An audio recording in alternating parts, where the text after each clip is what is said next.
Hello and welcome to Umber Dreams Archives. I'm glad you've joined me, ready to slow down, breathe deeply, and let your thoughts drift back through the quiet corridors of time.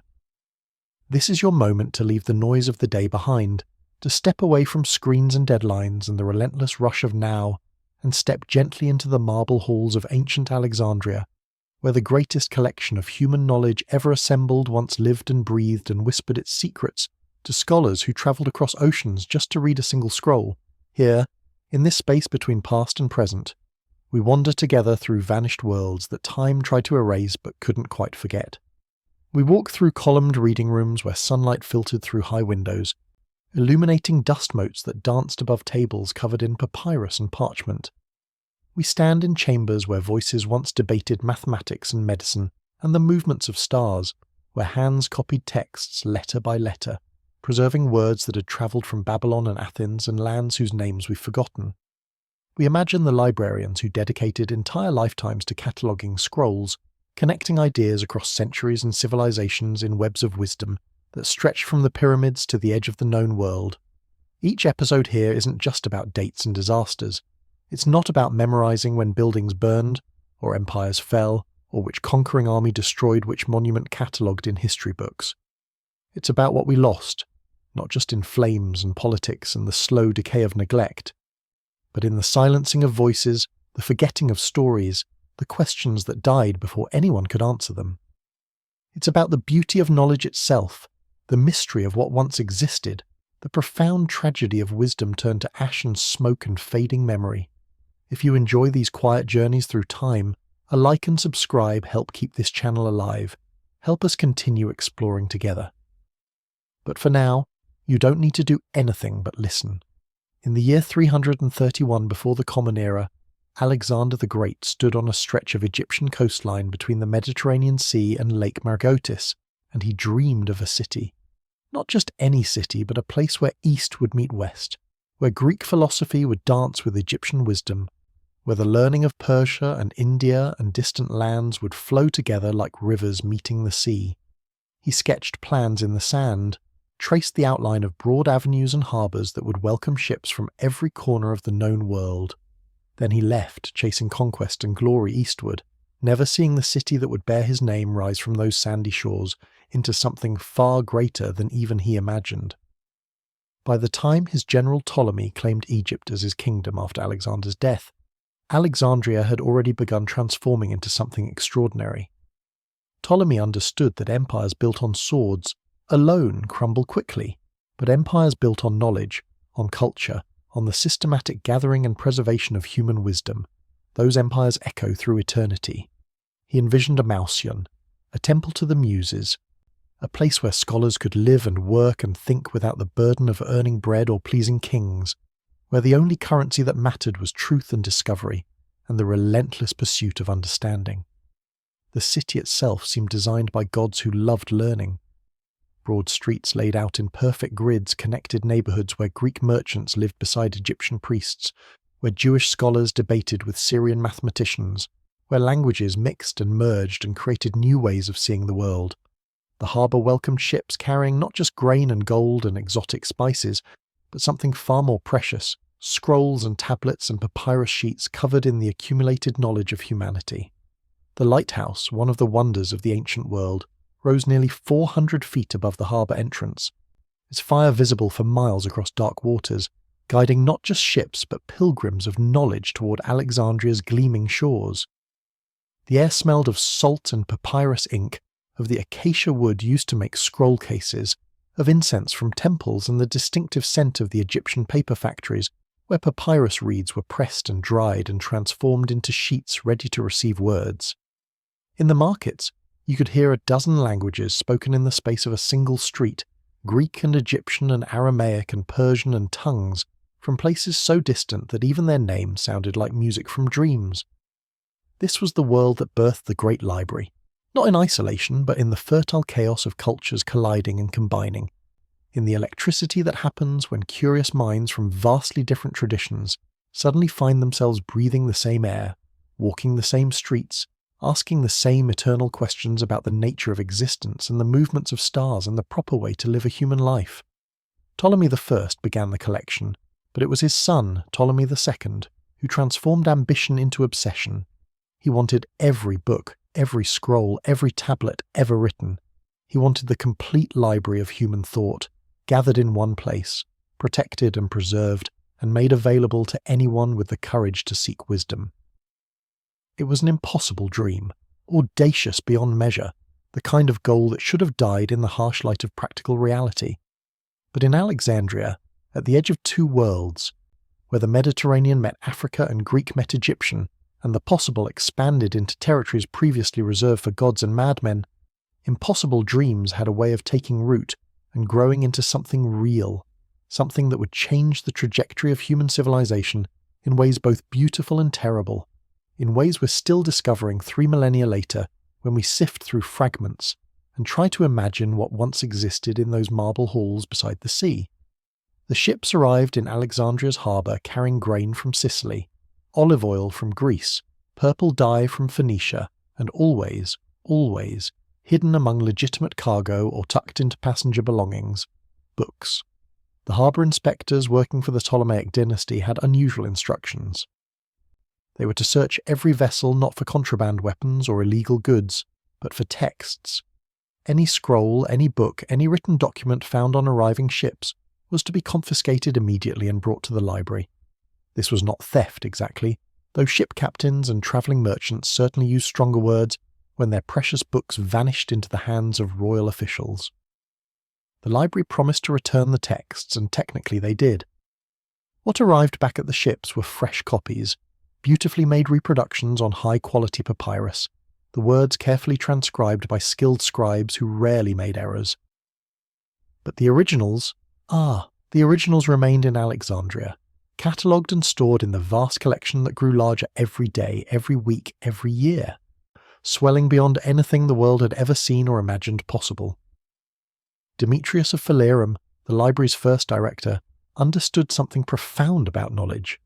He understood that books were not just objects made of papyrus and ink, not just tools for recording information or entertaining readers on long voyages. Books were living things, vessels containing the thoughts and discoveries and dreams of human minds, stretching back through centuries.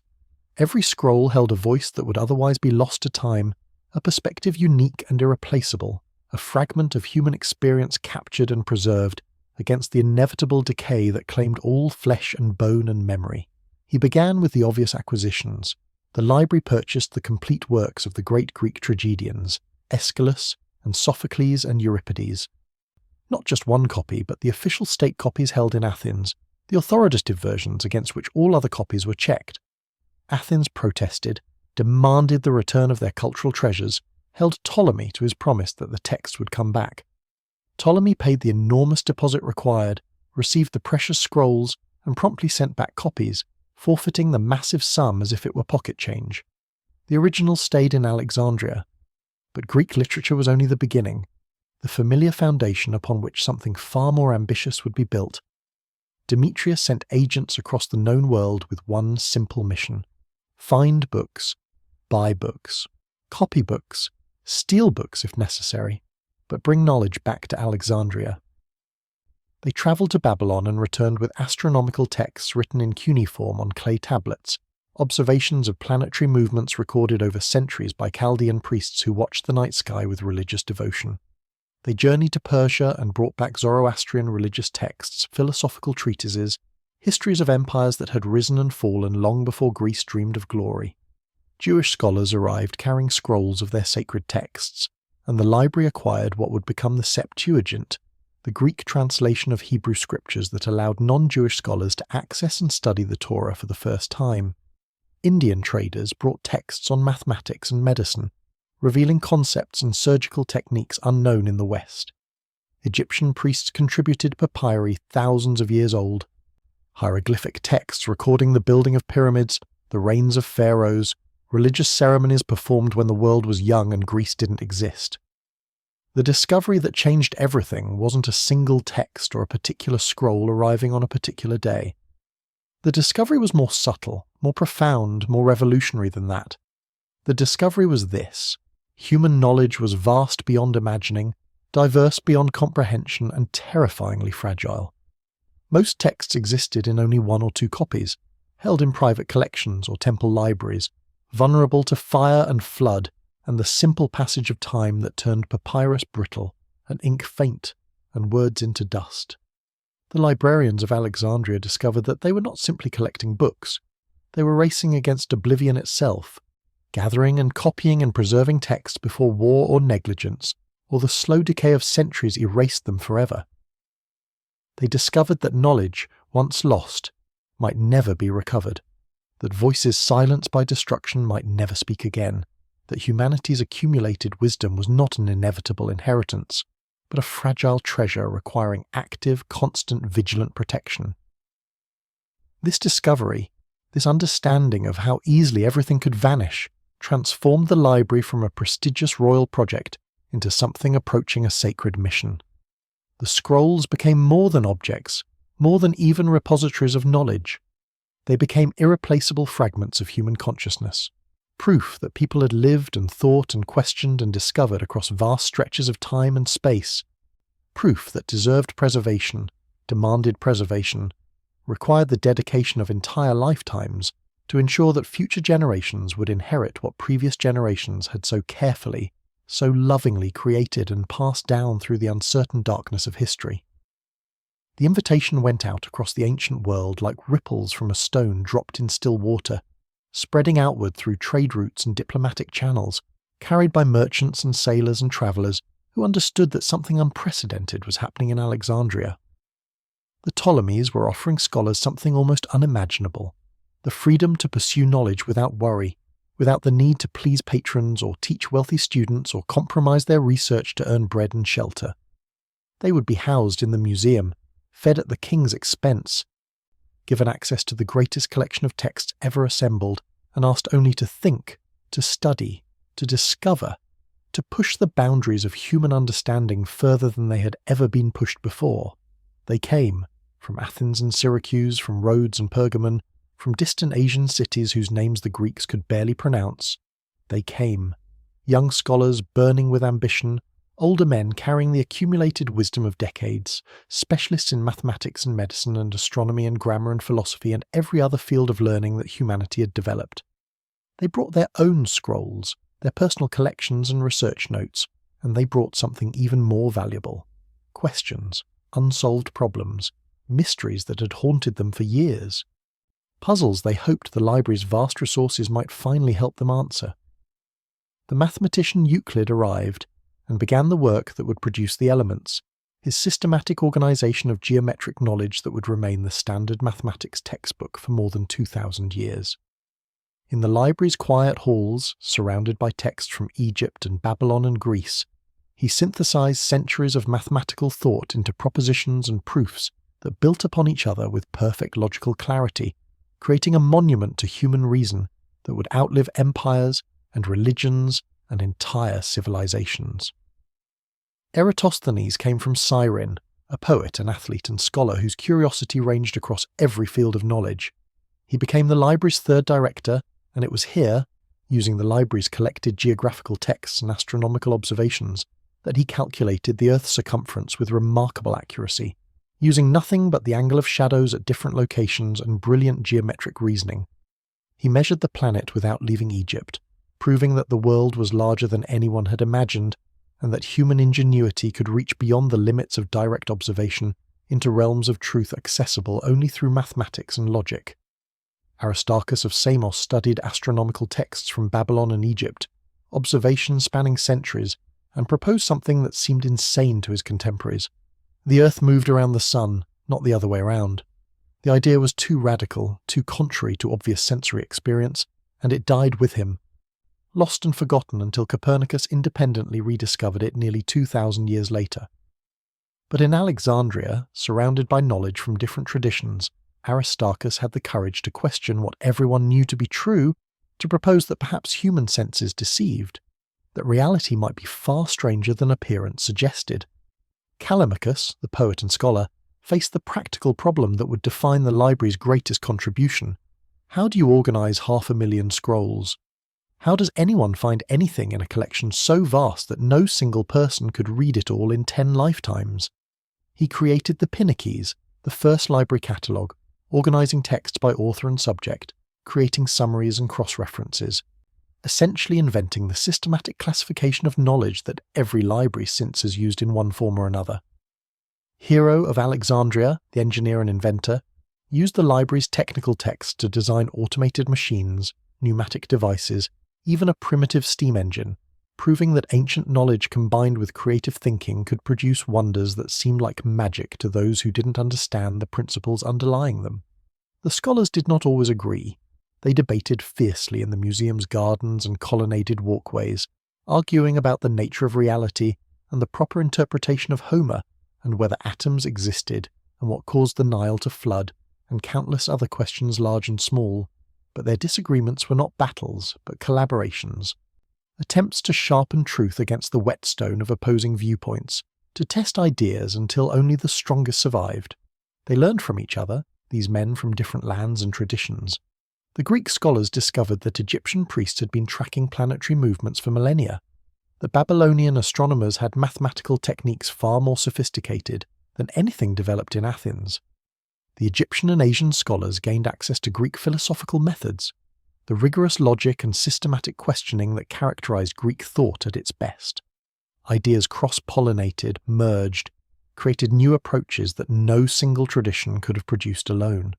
Visitors to Alexandria described the museum as if it were paradise itself, a place where the life of the mind was not just tolerated but celebrated, where curiosity was the highest virtue and ignorance the only real sin. Walking through its corridors, you might pass a mathematician scratching geometric proofs on a wax tablet, a physician dissecting a cadaver to understand anatomy, a philologist comparing different versions of Homer to establish the original text, a geographer measuring distances and drawing maps that would guide sailors for centuries to come. The world had never seen anything like it. Individual cities had produced great thinkers, particular rulers had patronized learning, certain temples had accumulated significant collections of texts. But Alexandria brought it all together, created a critical mass of knowledge and curious minds that sparked discoveries and insights that would have been impossible in isolation. That required exactly this convergence of different perspectives and vast resources, and the freedom to pursue truth wherever it led, regardless of whether it pleased kings or confirmed traditional wisdom, or made practical sense to anyone who had to actually make a living in the messy, complicated, unforgiving real world beyond the library's protecting walls. The contradiction at the heart of the Library of Alexandria was simple to state but profound in its implications. How do you collect everything without collecting anything? How do you gather all human knowledge without imposing judgment, without filtering through prejudice, without deciding that certain voices matter more than others, that certain truths deserve preservation while others deserve oblivion? The Ptolemies claimed they wanted everything, every book ever written, every text from every tradition. But what did everything mean in practice? Did it include Egyptian hieroglyphic texts that most Greek scholars couldn't read and considered primitive superstition? Did it include Persian religious texts that Greeks viewed as barbaric enemy propaganda?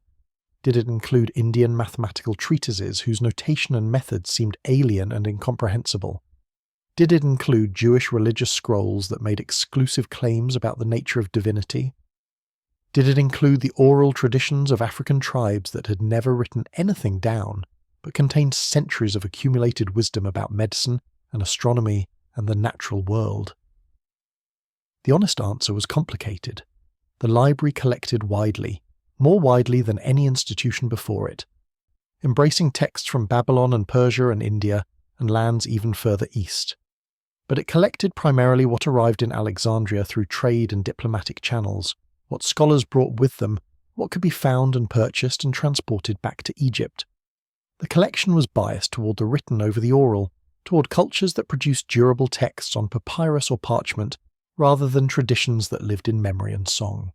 It was biased toward the Mediterranean world and the Near East, toward regions connected to Alexandria through commerce and politics, while vast areas of Africa and Asia and lands the Greeks didn't even know existed remained entirely absent from the library's shelves. The librarians understood this contradiction, or at least the thoughtful ones did. Callimachus, creating his great catalogue, must have realized that he was not organizing all human knowledge, but only the fragment that had managed to reach Alexandria, that had survived long enough to be copied, that someone had cared enough to preserve. His Pinnaces was not a map of human thought, but a map of what Alexandria happened to possess, a distinction easy to blur but crucial to remember. There was another contradiction, deeper and more troubling. The library claimed to preserve knowledge, but preservation required interpretation, translation, copying, decisions about which texts mattered and which could be allowed to deteriorate. Greek scholars translated Hebrew scriptures into Greek, creating the Septuagint, but translation is never neutral, never perfect. Words that carried multiple meanings in Hebrew became fixed in Greek. Nuances vanished. Cultural contexts that Jewish readers understood instinctively had to be explained or were simply lost. The translated text preserved something, certainly, but it also transformed and in some ways destroyed what it claimed to save. Texts arrived damaged, incomplete, contradictory. Multiple versions of the same work existed, each claiming to be authoritative, each differing in small but potentially significant ways. The librarians had to choose which version to preserve, or attempt to create a composite version that synthesized the variants, imposing editorial judgment on texts they hadn't written, and couldn't ask the original authors to clarify.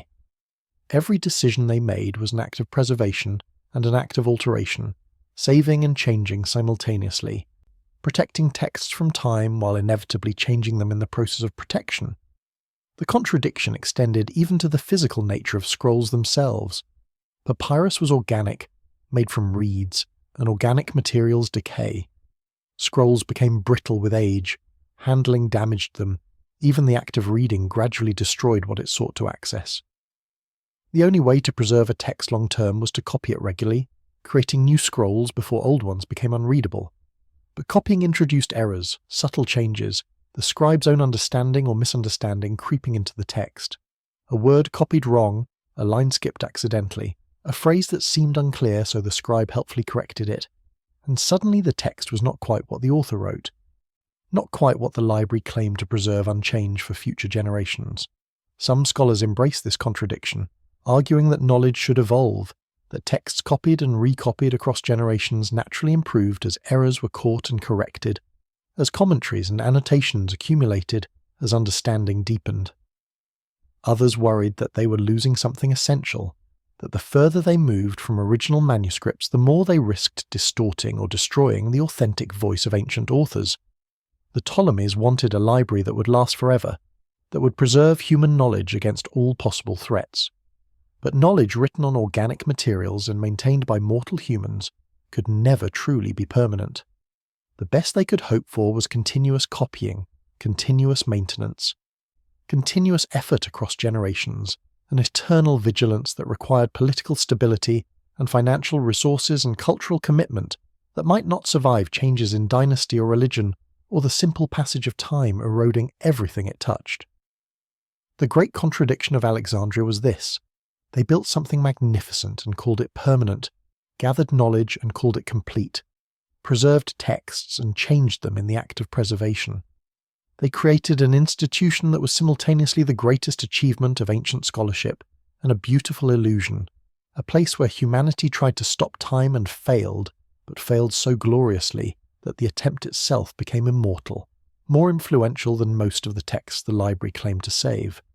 Remembered and mourned and idealized long after the last scroll had turned to dust and the last scholar had walked away from the ruined halls beside the Mediterranean, leaving only legends and fragments and an aching sense of loss that persists across millennia, making us wonder what might have been preserved if only they had somehow found a way to make the contradiction work, to collect everything and change nothing, to preserve forever what time insists must fade. The methods by which Alexandria acquired its vast collection walked a fine line between legitimate scholarship and something closer to intellectual piracy. The stories that survive describe a city obsessed with texts, where knowledge had become more valuable than gold, or spices, or any conventional treasure, where the hunger to possess every written word ever produced justified actions that range from clever to ruthless, to frankly criminal, depending on who told the tale and what moral standards they applied. The harbour confiscations were just the beginning, the most visible and arguably most honest of the library's acquisition strategies. At least ship captains knew their books would be taken, could negotiate for better copies in return, could protest to the authorities even if the protests accomplished nothing. But other methods operated in shadows, in the grey areas where scholarship and theft blurred together until even the participants couldn't quite say which side of legality they occupied. The Ptolemies sent agents to Athens with a specific mission: acquire the official state copies of the great tragedian's works. Athens refused to sell, refused to lend, refused to allow these cultural treasures out of the city under any circumstances. So Ptolemy offered a compromise. He would borrow the texts, just long enough to make copies, and to guarantee their safe return he would deposit 15 talents of silver, an enormous sum more than the scroll's actual value, ensuring he would return them rather than forfeit such wealth. Athens agreed. The precious scrolls travelled to Alexandria, where scribes immediately began the copying process. But when the copies were complete, Ptolemy sent the reproductions back to Athens and kept the priceless originals, forfeiting the 15 talents without apparent concern, treating it as a purchase price rather than a deposit. Athens protested, demanded the originals back, threatened diplomatic consequences. Ptolemy ignored them. The texts stayed in Alexandria. Was this theft? Technically, Ptolemy had honoured the terms. He had placed a deposit. Athens had released the texts. He had forfeited the deposit. But the spirit of the agreement had clearly been violated, and Athens found itself owning very expensive copies of their own cultural treasures, while the irreplaceable originals resided in Egypt. Accessible to Greek scholars certainly, but no longer under Athenian control, no longer symbols of Athenian cultural supremacy. Other stories described even more aggressive tactics. Agents travelling throughout the Mediterranean would visit local libraries, temples, private collections, anywhere texts might be stored. They would ask to borrow or purchase specific works. If the owners refused, the agents had authorization to offer increasingly large sums of money. If that failed, some stories claimed the agents would copy texts secretly, hiring scribes to work through nights while owners slept. Other accounts suggested less subtle approaches, textual acquisitions that the sources delicately described as confiscations, or appropriations, or necessary relocations of knowledge that belonged not to individual owners but to humanity itself. The philosophical justification was sophisticated, appealing even. Private ownership of unique texts meant that knowledge remained inaccessible to most scholars, trapped behind walls of individual possessiveness. A text sitting in a wealthy collector's villa, read only by the owner and perhaps shown occasionally to guests, benefited no one, advanced no understanding, contributed nothing to human progress. But that same text in Alexandria's library became accessible to scholars from across the world, could be copied and studied and built upon, could spark discoveries that would never occur if the knowledge remained hidden. The argument had merit, but it also justified taking whatever the library wanted whenever someone possessed something unique or rare or particularly valuable. It transformed the library from a passive repository into an active, aggressive accumulator, hunting down texts with the same determination that emperors hunted down territories, expanding constantly, never satisfied, always seeking the next acquisition that would make the collection more complete. Some donors contributed willingly, even eagerly.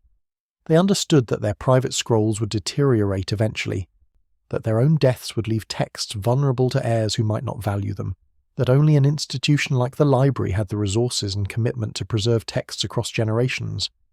They donated or sold their collections knowing that in Alexandria at least the texts would survive, would be copied and catalogued and made available to scholars who would actually read and appreciate them. Others resisted fiercely, viewing the library's hunger as cultural imperialism, as Greece attempting to appropriate and centralize knowledge that belonged to other traditions, other peoples, other ways of understanding the world. When Persian texts arrived in Alexandria, when Indian treatises were copied and added to the collection, some saw this as preservation, and others saw it as theft, as the removal of cultural treasures from their proper contexts, as the transformation of living traditions into museum pieces studied by foreigners who could never truly understand the deeper meanings embedded in the texts. The preservation argument cut both ways. Yes, texts in Alexandria were safer from local disasters, from the wars and fires and floods that constantly threatened smaller collections. But concentrating so much knowledge in one place created a different vulnerability, a single point of failure that would never have existed if texts remained distributed across hundreds of different locations. If Alexandria burned, then everything burned. If political change turned hostile to the library, then the entire accumulated heritage could be lost at once, rather than piecemeal across generations and geography. The theories about how knowledge was stolen and preserved ultimately revealed more questions than answers. Was the library a noble attempt to safeguard human wisdom, or a form of intellectual colonialism? Were the Ptolemies enlightened patrons or obsessive collectors who couldn't distinguish between preservation and possession? Were the texts safer centralized or distributed, protected by royal wealth or vulnerable to royal whims, accessible to scholars or alienated from their cultural contexts? The only certainty was that the library acquired its vast collection through methods that range from legitimate purchase to diplomatic manipulation to actions that some contemporary observers called theft and others called salvation. The truth probably lay somewhere between, in that complicated space where good intentions and questionable methods combined to create something simultaneously magnificent and morally ambiguous, something that would change the world while raising questions about who owns knowledge and whether the ends of preservation justify the means of appropriation. The Pinnaces, Callimachus's great catalogue of the library's holdings, did not survive. No complete copy exists today, no comprehensive list of the hundreds of thousands of scrolls that filled Alexandria's shelves. What remains are fragments, references in other texts, quotations by later scholars who had access to versions now lost, hints and shadows of what was once a document as important as any text it catalogued, a map to the ancient world's accumulated knowledge. These fragments reveal something both wonderful and heartbreaking: the scope of what Alexandria contained and therefore the magnitude of what humanity lost when the library declined and its collections scattered or burned or simply deteriorated into illegibility and dust. Callimachus organized the catalogue by genre: poetry, drama, history, oratory, philosophy, medicine, mathematics, and several other categories that the surviving fragments don't clearly specify. Within each genre, he listed authors alphabetically, and for each author he provided a brief biography, a list of their works with opening lines to identify them, and sometimes critical commentary on authenticity or textual variants. The catalogue itself filled 120 books, longer than most texts in the library, a meta-text that exceeded many of the sources it described.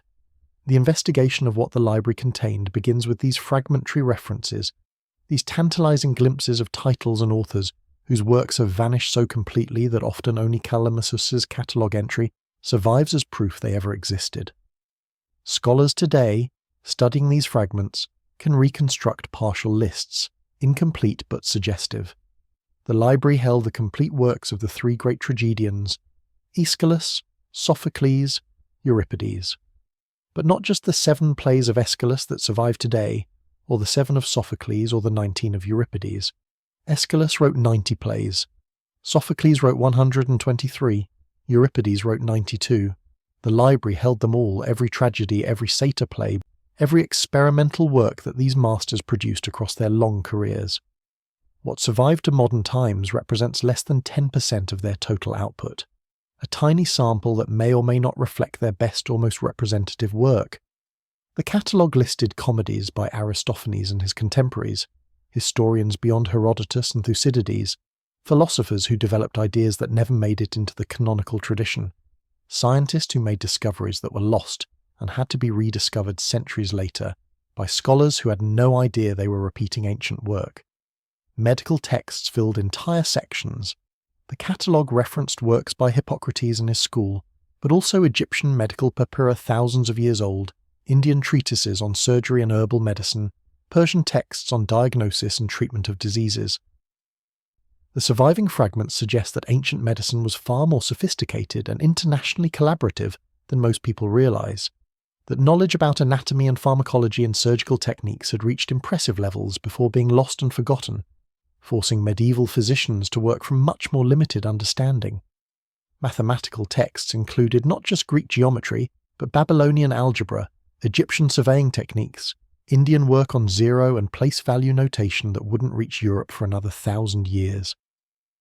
Astronomical observations spanning centuries allowed scholars to track planetary movements, predict eclipses, understand that the cosmos operated according to mathematical principles that human reason could discern and express. Geographical texts describe the known world with surprising accuracy and the unknown world with creative speculation. The catalogue referenced maps, travel accounts, ethnographies of distant peoples, descriptions of trade routes that connected the Mediterranean to India and China, texts that would have been invaluable to later explorers trying to reconstruct ancient knowledge of lands and seas. Literary criticism and philology occupied major sections. Alexandrian scholars didn't just collect texts, they analysed them, comparing different versions, identifying interpolations and corruptions, trying to establish authoritative texts that preserved authors' original words. They wrote commentaries explaining obscure references, glossaries defining unusual vocabulary, treatises on grammar and rhetoric and literary style. Much of modern textual criticism and literary analysis originated in Alexandria, techniques developed by scholars trying to manage and understand their vast collection. The investigation into what the catalogues reveal forces a disturbing realization. We know what we've lost. We have enough fragments, enough references, enough quotations and titles and brief descriptions to understand, at least partially, what Alexandria contained. We can list authors whose works are gone, describe books we'll never read, quantify roughly how much knowledge disappeared. The catalogue fragments mention works on topics that sound impossibly advanced for the ancient world: Aristarchus's heliocentric theory of the solar system, Hero's designs for automated machines and steam engines, Eratosthenes' calculation of Earth's circumference. These survived, barely, but how many similar achievements disappeared completely? How many times did ancient scholars discover things that had to be rediscovered much later because the texts describing the original discoveries were lost? The investigation also reveals what the library didn't contain, the gaps in its collection that reflect the limits of ancient knowledge exchange. Very little from sub-Saharan Africa beyond Egypt. Nothing from the Americas or Australia or most of Asia beyond India. The library was vast but not comprehensive, a collection of the Mediterranean and Near Eastern world with some materials from India and hints of lands further east, but hardly the complete repository of human knowledge it aspired to become. Still, what it did contain was extraordinary enough. 500,000 scrolls, perhaps more in the library's later centuries.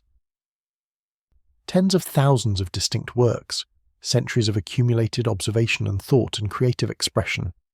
If even half had survived, if medieval Europe had inherited that knowledge intact, the Renaissance might have happened 1,000 years earlier, or perhaps never needed to happen at all because the learning never would have been lost. The catalogues reveal the shadow of possibility, the outline of what might have been preserved, what could have been passed down through generations, what humanity might have known continuously instead of forgetting and struggling to remember and never quite recovering what was lost when the library failed in its mission to make knowledge permanent, and fire and time and human carelessness proved stronger than marble and papyrus and the best intentions of scholars who genuinely believed they were building something that would last forever. The evidence of what the library once contained exists in absence as much as presence, in the gaps between surviving texts, in the references to works that no longer exist, in the fragments that somehow escape destruction and tantalize us with hints of vanished treasures. But some evidence survives more tangibly, pieces of the library's collection that made it through centuries of disaster and neglect. Texts that were copied and recopied enough times in enough places that at least something of Alexandria's legacy reached the modern world. The most substantial evidence comes from texts that the library helped standardize and preserve. The versions of Homer we read today, both the Iliad and Odyssey, derive from the work of Alexandrian scholars who compared multiple variant manuscripts, identified interpolations and errors, attempted to establish definitive texts.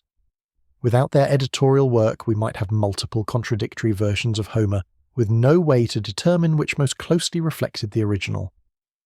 The library gave us not just texts, but the scholarly apparatus to understand them, commentaries and critical notes that survived because later scholars found them useful enough to copy alongside the poems themselves. The works of Euclid survived primarily because the library preserved them, and they became standard texts, copied across the ancient world and into medieval times. The elements passed from Greek to Arabic to Latin, translated and retranslated, but the core content remained stable because Euclid's logical structure was so clear, so self-evidently correct, that copyists had no reason to alter it. Alexandria didn't just save the text, it helped establish mathematics as a rigorous discipline where proofs mattered more than authority, where logical demonstration could establish truth independent of who happened to be making the argument. Medical texts from the Hippocratic corpus survived partially because Alexandrian physicians used them, taught from them, wrote commentaries expanding on them. The library preserved not just ancient medical knowledge, but the tradition of empirical observation and systematic study that made ancient medicine surprisingly effective despite lacking modern understanding of disease mechanisms. Medieval physicians working from these texts, copies of copies, descending ultimately from Alexandria's collection, could perform surgeries and prescribe treatments that actually worked, that saved lives and eased suffering. Astronomical texts and observations survived through Arabic translations, taken from Alexandria or Byzantine libraries that inherited parts of the Alexandrian collection after the original library declined. Ptolemy's Almagest, written in Alexandria and using the library's collected astronomical data, became the standard reference for understanding planetary motion for over 1,000 years. It was wrong in fundamental ways, placing Earth at the centre of the cosmos, but it was sophisticated and mathematically rigorous, and it proved that human reason could predict celestial phenomena, could find order in apparent chaos. Some texts survived by accident, by lucky chance rather than because anyone particularly valued them. Egyptian papyri preserved by desert dryness, buried in trash heaps or used to wrap mummies, turned out to contain fragments of plays and poems that existed in the library. A few lines of a lost tragedy by Sophocles discovered on scraps of papyrus used as packing material. A fragment of a philosophical text surviving because someone used it to stuff a cartonnage. The papier-mâché material Egyptians used for funerary masks.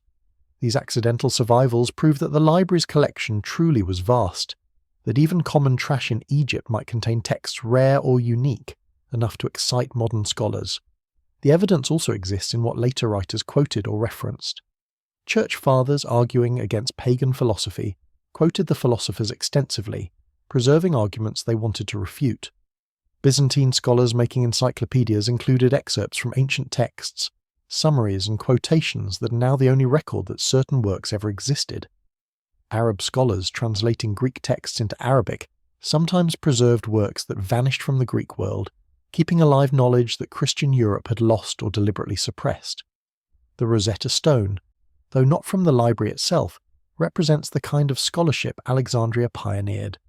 The systematic comparison of languages, the patient work of translation and linguistic analysis. The stone's trilingual inscription in hieroglyphics, Demotic and Greek, reflected Alexandria's multilingual intellectual culture, the assumption that important information should be accessible across language barriers. Archimedes' work survived partially, enough to reveal his genius but not enough to capture the full scope of his mathematical innovations. His method, describing techniques that anticipated integral calculus, was lost for centuries and recovered only in the 20th century, a palimpsest where medieval monks had scraped off Archimedes' text to reuse the parchment for prayers. The recovered text proved that ancient mathematics had reached heights that wouldn't be equalled until the Renaissance, that the library's collection contained knowledge far more advanced than medieval scholars suspected. The evidence reveals a pattern. Practical texts survived better than theoretical ones, standard references better than experimental works, texts useful to the powers that eventually controlled knowledge better than texts that challenged authority. Medical texts survived because people got sick regardless of politics. Mathematical texts survived because they were practically useful for engineering and commerce. But poetry that didn't reinforce Christian values, philosophy that questioned religious authority, scientific texts that contradicted scripture, these tended to vanish, sometimes deliberately destroyed, sometimes simply not copied often enough to survive the hazards of time and decay. The fragments that survived are like puzzle pieces from different puzzles mixed together. We can see that each piece is beautiful, meaningful, part of something larger, but we can no longer reconstruct the complete pictures. We know there were more pieces, many more, but they're gone. We're left trying to imagine what the full images looked like based on the scattered remnants, trying to reconstruct ancient knowledge from evidence that is simultaneously abundant and desperately insufficient, enough to prove what we've lost but not enough to recover it, enough to generate profound grief for destroyed wisdom, but not enough to say precisely what that wisdom contained or how it might have changed the world if it had survived into our own troubled, forgetful age. The Library of Alexandria that most people imagine, the public institution where scholars gathered and texts were catalogued and knowledge flowed freely to anyone curious enough to seek it, was only part of the truth. Behind the visible library, accessible to visiting scholars and occasionally to educated citizens, existed other collections, restricted sections, texts that never appeared in Callimachus's public catalogue, knowledge considered too dangerous or too sacred or too valuable to share openly. The evidence for these secret collections comes from fragmentary references in ancient sources, hints dropped by writers who had access to restricted materials, occasional mentions of texts that existed but could not be consulted without special permission from the head librarian or even from the Ptolemies themselves. The nature of secrets means that much remains unknown, deliberately obscured by those who guarded knowledge they believed should be protected, but enough survives to sketch the outline of what was hidden and why. Some restricted texts were politically sensitive. The library collected royal archives, diplomatic correspondence, military treatises that detailed Egyptian defences and strategies, intelligence reports about rival kingdoms. These were practical secrets, the kind any state guards carefully. But they were also historically valuable, primary sources that would have been invaluable to later historians trying to understand how ancient kingdoms actually functioned, how decisions were made, how power operated behind the official narratives recorded in public inscriptions and literary works. Other texts were restricted for religious reasons. Egyptian temple libraries contributed sacred scrolls to the library's collection, but the deepest mysteries, the most secret rituals and theological knowledge were kept separate, accessible only to initiated priests and perhaps to a few trusted Greek scholars who had undergone appropriate training. The Greeks had their own mystery religions, Eleusinian rites and Orphic traditions whose secret teachings were revealed only to initiates who swore oaths never to disclose what they learned. When texts describing these mysteries entered the library, they went into restricted collections where casual browsers could never stumble across forbidden knowledge. The mystery traditions believed that certain truths were dangerous in untrained hands. That knowledge without proper preparation and moral grounding could drive people mad or lead them into destructive behaviours.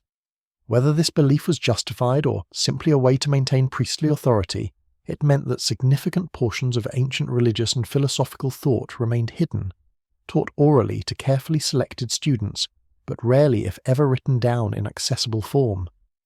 Medical texts sometimes ended up in restricted collections when they described procedures considered dangerous or unethical. Dissection of human bodies was controversial in the ancient world, seen by many as a violation of the dead that offended both Greek and Egyptian religious sensibilities.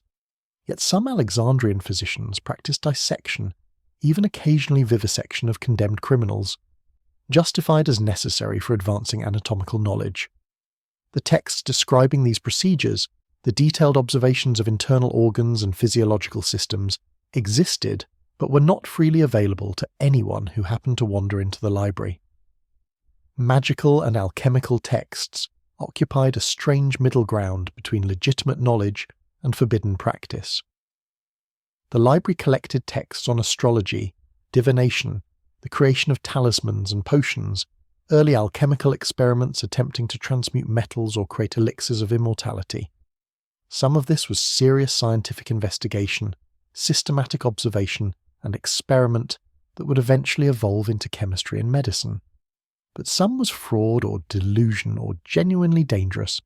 Instructions for creating poisons or performing rituals that could harm practitioners or others. The librarians had to decide what deserved preservation as part of human knowledge and what should be restricted or perhaps not collected at all. Philosophical texts that questioned the gods or challenged conventional morality sometimes faced restriction, not because the Ptolemies were particularly pious, but because they worried about social stability. Athens had executed Socrates for corrupting the youth and questioning traditional religion. Alexandria was more tolerant, but tolerance had limits. Texts that might incite religious conflict or undermine the legitimacy of royal authority received careful handling, made available to serious scholars, but kept away from anyone who might misuse them for political purposes. The deeper mystery was this: who decided what should be hidden? The librarians themselves were scholars, generally favouring open access and free inquiry. but they served the Ptolemies, worked in a royal institution dependent on royal funding, and could not entirely ignore royal concerns about security and stability. The tension between scholarly ideals and political reality must have generated constant difficult decisions about what to catalogue openly, what to restrict, what to refuse to collect despite its historical or intellectual value. Some scholars suspected that the most interesting texts, the most revolutionary ideas, the observations that truly challenged accepted understanding, ended up hidden precisely because they were so important. If a text demonstrated that the gods didn't exist, or that the cosmos was infinite, or that humans evolved from animals, or that slavery was morally unjustifiable, would the library make it freely available? Or would it disappear into restricted collections where only trusted scholars could access it, effectively limiting the spread of ideas that might transform society in uncomfortable ways? The secret collections also served a preservation function. Some texts were unique, irreplaceable, too fragile to allow regular handling. These went into special storage, climate-controlled rooms where temperature and humidity were carefully managed, where only senior librarians could go to make copies when necessary. The restriction wasn't about controlling dangerous knowledge, but about protecting precious objects from the inevitable damage that repeated use would cause. We will never know the full extent of what was hidden. The secret collections, by their nature, were less likely to be copied widely, less likely to survive when the library declined. If a text existed in only 1 or 2 copies, kept in restricted storage, and those copies were destroyed, then the knowledge vanished completely, leaving no trace except perhaps a cryptic reference in some other text that mentioned the forbidden work without describing its contents. The mystery deepens when we consider that later religious authorities, Christians who eventually controlled Egypt and inherited whatever remained of the library's collections, might have deliberately destroyed texts they considered heretical or morally corrupting. How many texts disappeared not through accident but through purposeful elimination? Burned or buried or thrown into the harbour because someone decided the world would be better off not knowing what ancient scholars had discovered or imagined or preserved from even more ancient sources. The secret collections within the library represent knowledge we don't even know we've lost. Texts that never entered the historical record in any meaningful way. Ideas that died before spreading, discoveries that remained restricted until restriction became loss, wisdom that a few people once possessed but never shared widely enough to ensure survival. In some ways, these hidden texts, more than the publicly catalogued works, represent the deepest tragedy of Alexandria. Not just knowledge destroyed, but knowledge that was deliberately prevented from spreading, that was considered too dangerous or too precious or too controversial to risk making public, that disappeared without anyone outside a small circle of initiates ever knowing it existed or mourning its loss. For the first century and a half of its existence, the Library of Alexandria operated in something approaching an ideal state, protected by Ptolemaic wealth and political stability, respected by scholars across the ancient world, relatively insulated from the conflicts and power struggles that characterized Hellenistic politics. The Ptolemies maintained their dynasty through occasionally brutal family politics, but they kept their personal struggles separate from the museum and library, understanding that the institution's reputation depended on maintaining scholarly independence and protecting researchers from royal interference. This changed in the middle of the 2nd century before the Common Era, when the dynasty began its long decline into weakness and internal conflict, when kings grew more concerned with holding power than with patronizing scholarship, when the library became a political asset to control rather than a cultural treasure to protect and nurture. The turning point came during the reign of Ptolemy VIII, called Physcon, which meant potbelly, a nickname that captured both his physical appearance and his subjects' contempt. He came to power through violence, murdering his nephew to claim the throne, and he maintained power through brutality that shocked even by the harsh standards of Hellenistic monarchy. His reign marked the moment when political chaos reached into the museum's protected halls, when scholars found themselves caught in conflicts that had nothing to do with their research or their pursuit of knowledge. Physcon distrusted intellectuals, saw the scholarly community as a potential source of opposition to his rule. He was probably right to worry. The scholars, mostly Greek, maintained connections throughout the Hellenic world, corresponded with philosophers and scientists in other kingdoms, held cosmopolitan values that conflicted with Physcon's narrow focus on maintaining personal power. They represented a cultural authority independent of royal control, and Physcon, like tyrants throughout history, could not tolerate any authority he didn't dominate. The persecutions began subtly. Funding for the museum decreased, stipends to scholars arrived late or not at all. Requests for new acquisitions met with bureaucratic delays and official indifference. Physcon appointed political loyalists to administrative positions in the library, men who knew nothing about scholarship but understood that their job was surveillance, reporting on any scholar who expressed opinions critical of the king or seemed to be communicating too freely with intellectuals in rival kingdoms. Then the persecutions became violent. Scholars were arrested on vague charges of conspiracy or treason. Some were executed, others imprisoned or exiled. The lists of victims included prominent names, researchers whose work had brought prestige to Alexandria, teachers whose students had travelled from across the Mediterranean to study with them. The purges were not systematic, not targeted at particular fields or perspectives, which made them more terrifying. Anyone might be arrested, anyone might disappear, and no amount of scholarly achievement or political quietness guaranteed safety. The scholars fled. They left Alexandria by the hundreds, abandoning research projects and half-finished works, taking whatever scrolls they personally owned and escaping to Athens, to Rhodes, to Pergamon, to any city that would welcome them and allow them to continue their work without fear of arbitrary arrest. The exodus drained Alexandria of intellectual talent, transformed the museum from the ancient world's premier research centre into just another royal institution, staffed by increasingly mediocre scholars who understood that the safest path was to keep their heads down, avoid controversial research, and never, ever criticise anything the king did.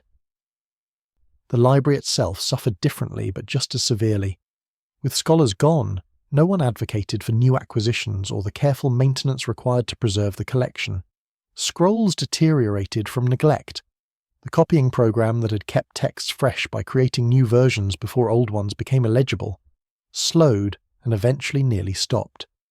Gaps appeared in the collection as texts reached the end of their physical life without being renewed, as papyrus turned brittle and ink faded and words vanished back into the formless potential from which they had emerged centuries before. Physcon eventually died, but the damage persisted. The scholarly community never fully recovered its size or prestige. Some researchers returned, but many had established themselves elsewhere, found new patrons, built new lives in cities where kings respected learning or at least left scholars alone. The museum continued, the library continued, but diminished. No longer the unquestioned centre of the intellectual world, now just one institution among several. Prestigious still, but no longer unique. No longer the place where every serious scholar dreamed of working. The turning point revealed something brutal about the relationship between knowledge and power. The Ptolemies had created the library, but they could also destroy it, not necessarily through burning or deliberate demolition, but through neglect, through choosing not to fund it adequately, through allowing political concerns to overwhelm scholarly values. The library was not independent, not truly safe, not protected by any force stronger than the goodwill of rulers whose goodwill could evaporate the moment they perceived scholarship as threatening, rather than glorifying their regime. Once politics entered the halls, once scholars had to worry about surveillance and persecution, once the pursuit of truth became subordinate to the maintenance of political order, the library lost something essential. It could still preserve texts, still catalogue and maintain collections, still serve as a reference resource.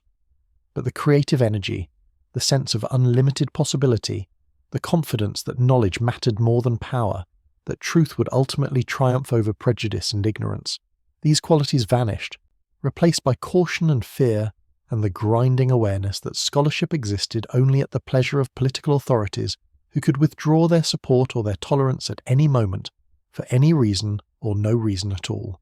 The library survived Physcon's reign.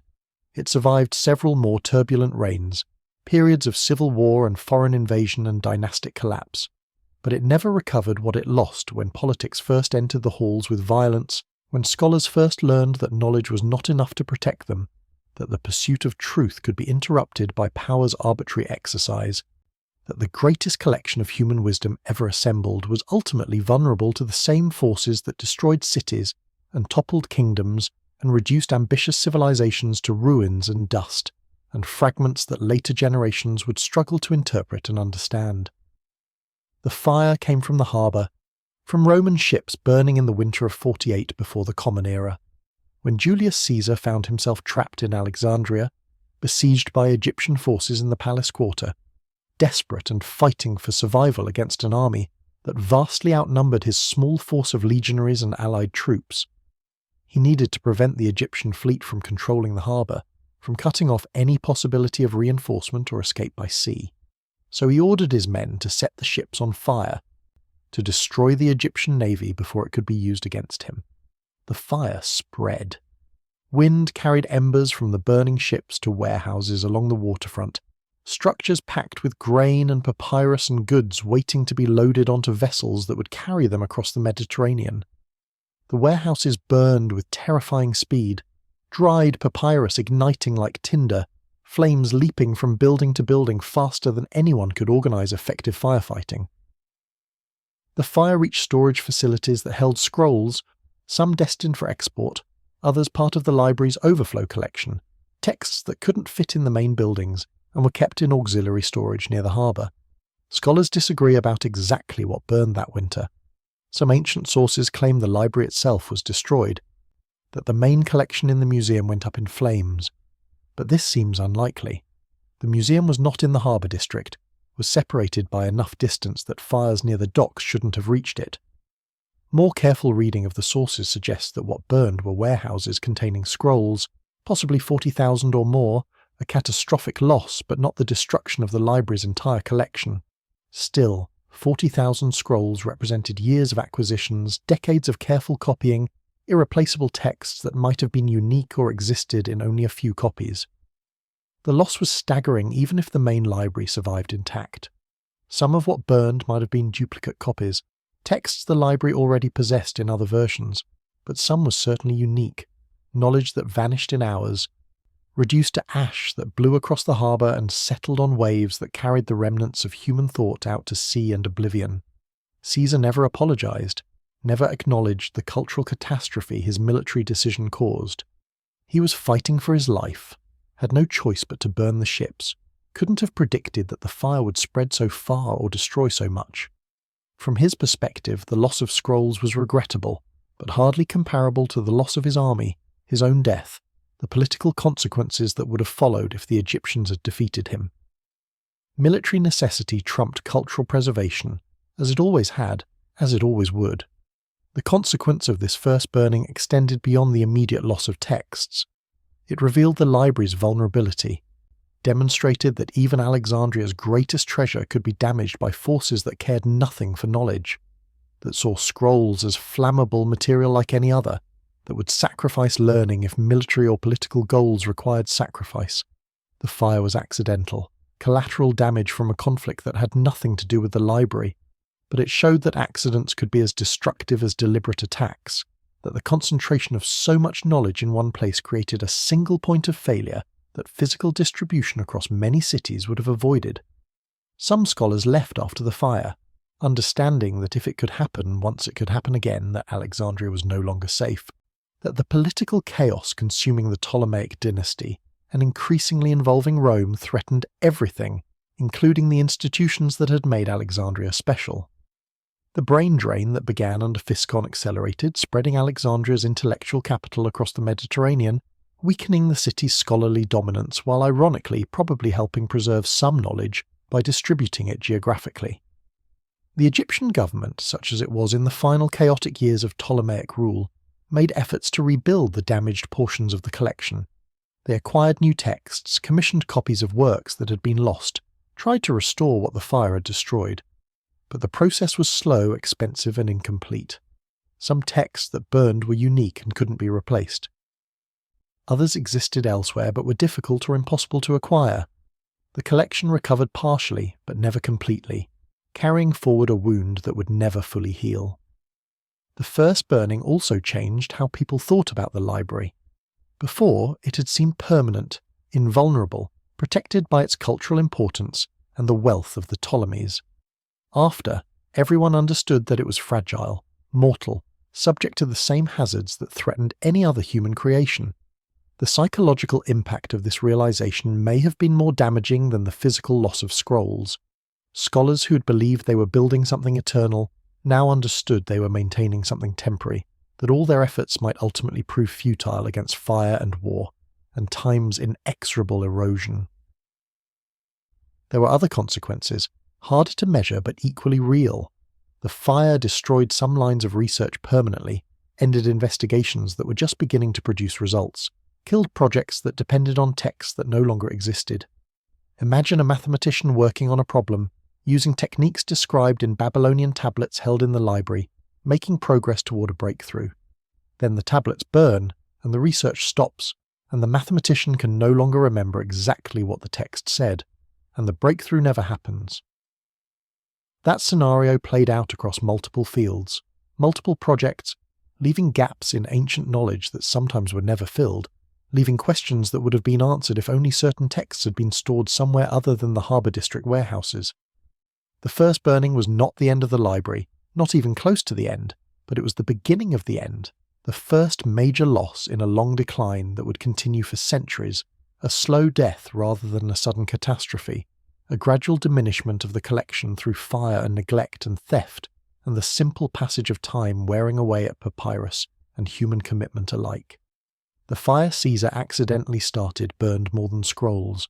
It burned the illusion of permanence, burned the dream that human knowledge could be perfectly preserved against all threats, burned the confidence that allowed scholars to believe they were building something that would genuinely last forever, immune to the forces that destroyed everything else humanity had ever created or imagined or hoped would endure beyond the brief flicker of individual lives. The impact of the Library of Alexandria extended far beyond its walls, beyond even the direct influence of the texts it preserved and the scholars it supported. The library changed how humanity thought about knowledge itself, established principles and practices that persist today, created institutional models that shaped universities and research centres for millennia after the last scroll in Alexandria crumbled into illegibility. Before Alexandria, knowledge was proprietary, held by families or guilds or temple priesthoods who guarded it carefully, passing it down through selected apprentices and initiates, treating information as a competitive advantage not to be shared with outsiders. Schools existed, certainly, but they were small, personal, built around individual teachers whose death often meant the loss of their particular approach and accumulated wisdom. Libraries existed too, but they were private collections or small institutional holdings, nothing approaching the systematic comprehensiveness Alexandria attempted. The library demonstrated a different model, radical in its implications even if never fully realized in practice. It proposed that knowledge should be collected comprehensively, organized systematically, preserved carefully, and made available to qualified scholars regardless of their origin or status. It suggested that learning was cumulative, that each generation could build on previous work rather than starting from scratch, that the insights of Egyptian priests and Babylonian astronomers and Indian mathematicians all contributed to human understanding and deserved preservation, even when they came from cultures that Greeks considered foreign or barbaric. This model spread. Other kingdoms established their own libraries, attempting to rival Alexandria's collection and prestige. Pergamon built a library that reportedly held 200,000 scrolls, developing parchment as a writing material when Alexandria cut off papyrus exports in an attempt to limit a competitor's growth. Rome eventually established public libraries, making texts available to educated citizens rather than restricting access to elite scholars. The principle that knowledge should be collected and shared became embedded in Western civilization, taken for granted to the point that we forget how revolutionary it once was. The scholarly practices developed in Alexandria became standard across the ancient world and persist today. The idea of cataloguing texts systematically, creating finding aids that allow researchers to locate materials efficiently, this originated with Callimachus and his Pinnaces. The practice of textual criticism, comparing different manuscript versions to establish authoritative texts, cleaning up corruptions and errors that accumulated through copying, this developed in Alexandria's halls. The convention of citing sources, giving credit to previous scholars whose work informed current research, acknowledging intellectual debts, and building transparent chains of argument, these habits emerged from Alexandrian scholarship and remain fundamental to academic integrity. The library legitimized curiosity as a virtue rather than a vice. Greek tradition had always been intellectually adventurous, but it also contained strong strains of thought that viewed excessive questioning as impious or destabilizing, that preferred accepting traditional wisdom to pursuing potentially dangerous new knowledge. Alexandria embodied the alternative view, the belief that asking questions was good, that investigating nature revealed divine order rather than offending the gods, that human reason was a tool for discovering truth rather than a temptation toward pride and error. The impact on specific fields was profound and direct, mathematics as we know it, with its emphasis on logical proof and systematic organization of knowledge, descends from Euclid's work in Alexandria. Astronomy as a scientific discipline, based on careful observation and mathematical modelling, developed largely through Alexandrian scholarship that synthesized Greek, Egyptian, and Babylonian traditions. Medicine became less mystical and more empirical through the work of Alexandrian physicians who practiced systematic dissection and careful recording of symptoms and outcomes. Geography transformed from mythical speculation to mathematical science through scholars like Eratosthenes who combined observation, measurement, and geometric reasoning. Even fields that didn't originate in Alexandria were shaped by the library's influence. Literary criticism, the systematic analysis of texts for meaning and aesthetic value, developed partially through Alexandrian scholars' work on Homer and the tragedians. Grammar as a formal study of language structure emerged from the same tradition. The concept of encyclopedic knowledge, the attempt to systematize and organize all learning in comprehensive reference works, this too descends from Alexandria's example. The library's greatest impact might have been psychological and cultural, rather than directly intellectual. It demonstrated that civilization could support institutions dedicated purely to learning, that societies could devote significant resources to research with no immediate practical application, that the pursuit of truth for its own sake was a legitimate social goal, worthy of royal patronage and public respect. This idea seems obvious today, so embedded in how universities and research institutions function that we barely notice it. But it was not obvious in the ancient world, required conscious articulation and defense, needed institutional success to prove that abstract learning could coexist with and even enhance political and economic power. The library showed that knowledge was not static, not a fixed body of wisdom inherited from ancestors and preserved unchanged, but a growing, evolving thing, expanded through research and observation and creative synthesis of different traditions.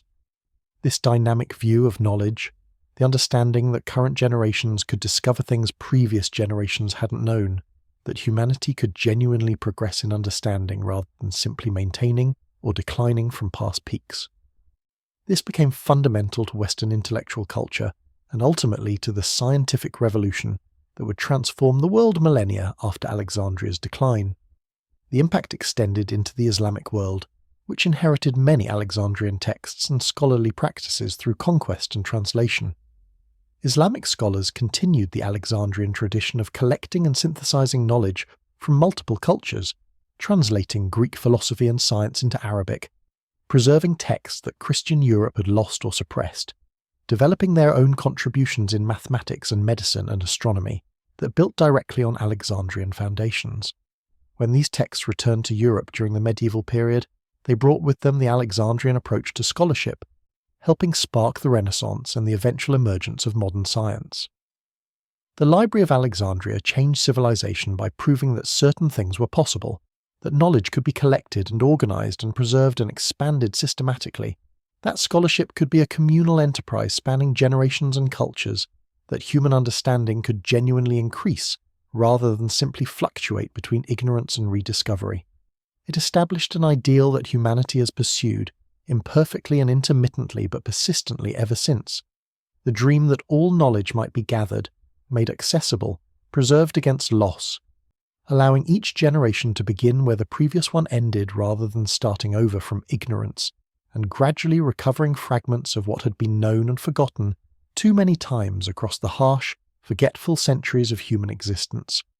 Behind the grand story of the library, behind the statistics about scroll counts, and the famous names of scholars who worked in its halls, existed thousands of forgotten voices, people whose lives were shaped by the library but who left no monuments, wrote no surviving texts, whose contributions vanished with their names into the anonymity that claims most human existence, regardless of how meaningful or essential that existence might have been. The scribes came first, the skilled workers who did the actual labour of copying texts, sitting for hours each day with stylus and papyrus, reproducing letter by letter the words that filled Alexandria's shelves. This was delicate work requiring literacy, concentration, perfect handwriting, knowledge of multiple languages and scripts. A good scribe could copy perhaps 1,000 lines in a long day's work, less if the text was damaged or unclear, less if it contained technical terminology or unusual vocabulary that required careful attention to avoid errors. These scribes were not scholars in the elevated sense, not theorists or discoverers or inventors of new knowledge.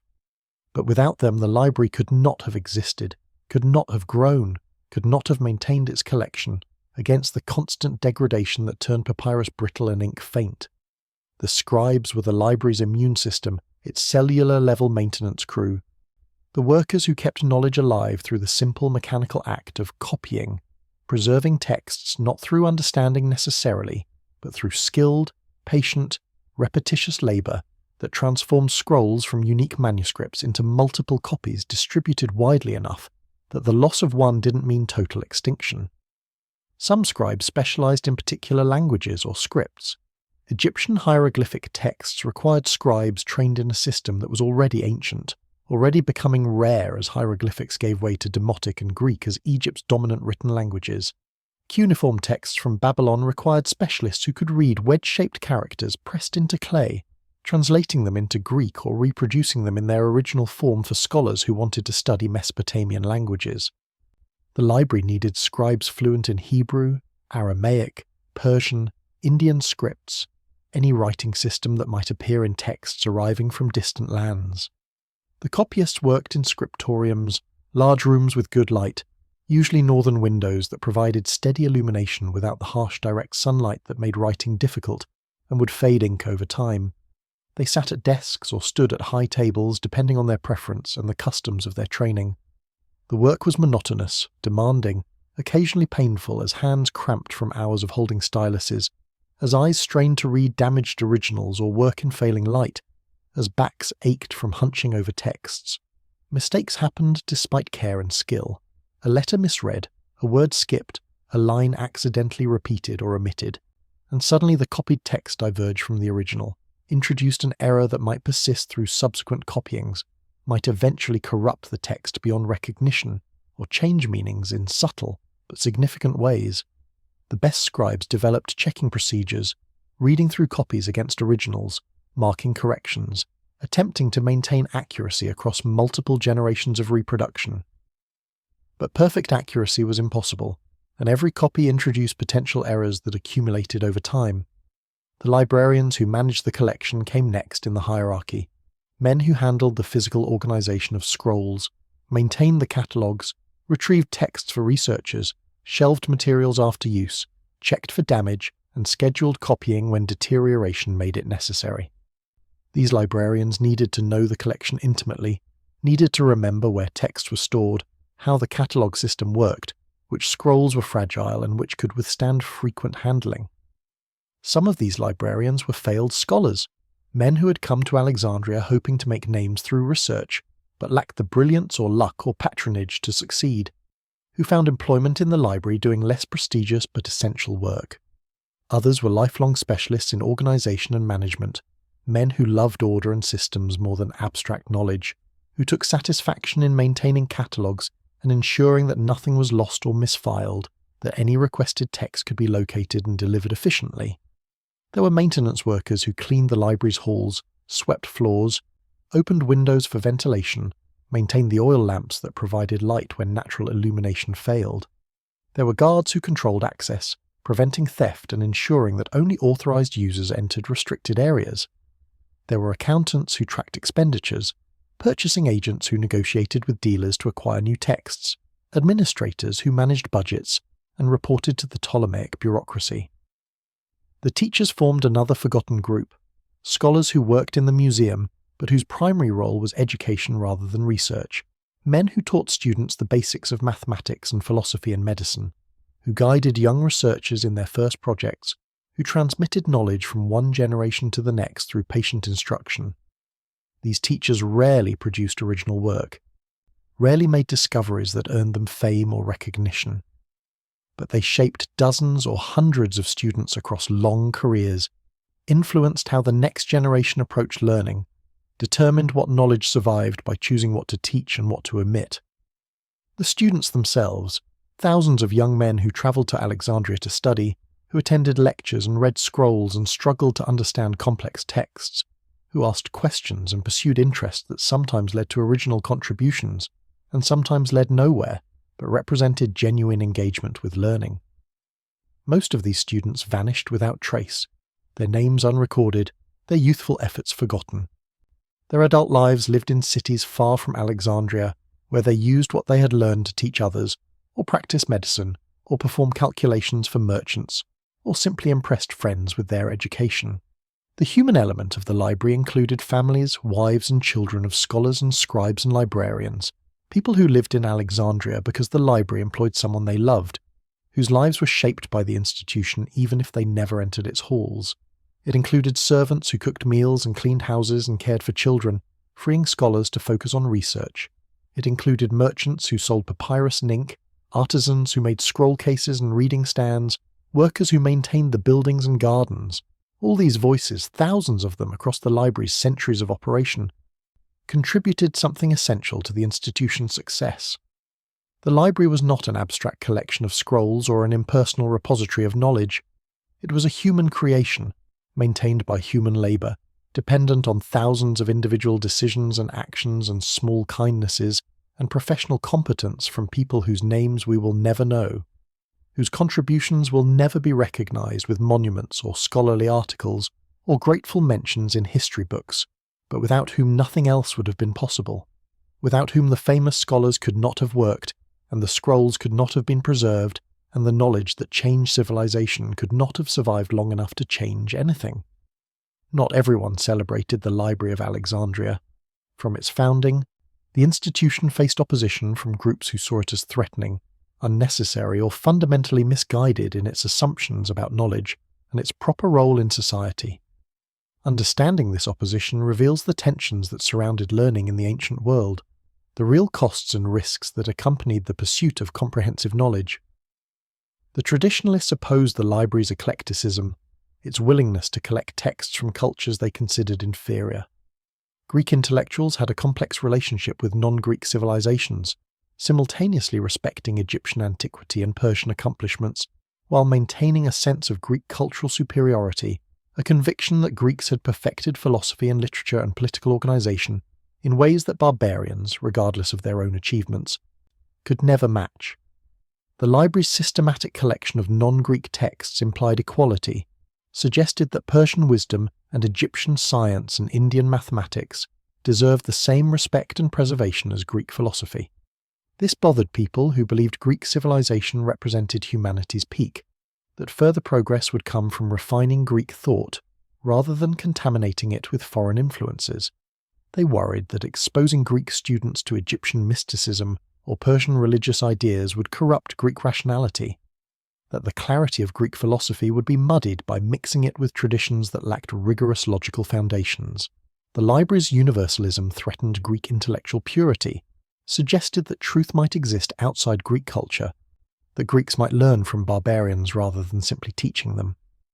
Religious authorities, both Greek and Egyptian, sometimes viewed the library with suspicion or hostility. The Greek mystery religions guarded their secrets carefully, believed that certain truths should be revealed only to initiates who had undergone proper preparation and taken oaths of silence. The library's commitment to collecting and preserving texts threatened this secrecy, raised the possibility that sacred knowledge might be written down and made accessible to anyone who could read, regardless of their spiritual preparation or moral fitness. Egyptian priests faced similar concerns. Their temple libraries contained texts thousands of years old, hieroglyphic papyri describing rituals and theological concepts that were supposed to remain restricted to ordained priests who had spent decades in training. The Ptolemy's agents wanted to copy these texts for the library's collection, and while many priests cooperated, others resisted, arguing that sacred knowledge removed from its proper ritual context became dangerous.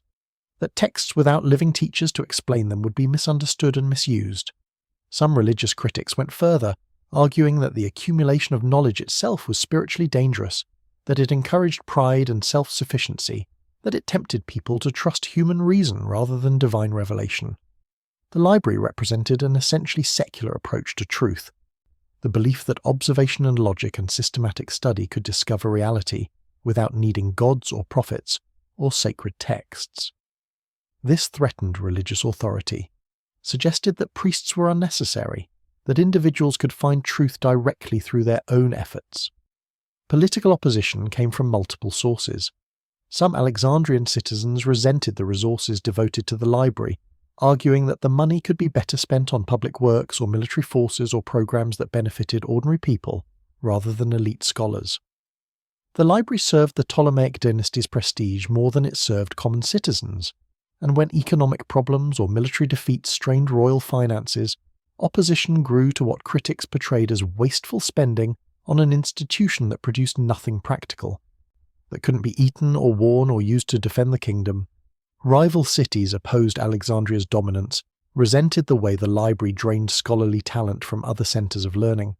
Pergamon built its own library partly to compete, to prevent Alexandria from maintaining a monopoly on knowledge and the prestige that came with it. Athens, once the unchallenged centre of Greek philosophy, saw its greatest minds leaving for Alexandria, where royal patronage offered security that Athens could no longer provide. The library's success was other cities' loss, and they naturally opposed an institution that diminished their own cultural importance. Some scholars themselves opposed aspects of how the library operated, particularly its aggressive acquisition methods, the seizure of books from arriving ships, the diplomatic manipulations that extracted texts from reluctant lenders, the massive expenditures that priced private collectors out of markets for rare scrolls. All this generated resentment from people who felt the library was using state power and royal wealth unfairly, monopolizing knowledge that should remain distributed across multiple cities and private collections. There was philosophical opposition too, from thinkers who questioned whether comprehensive collection of knowledge was even desirable. Some philosophers argued that wisdom came from deep understanding of a few essential truths, rather than superficial acquaintance with vast amounts of information, that the library encouraged breadth at the expense of depth, produced scholars who knew something about everything, but understood nothing profoundly.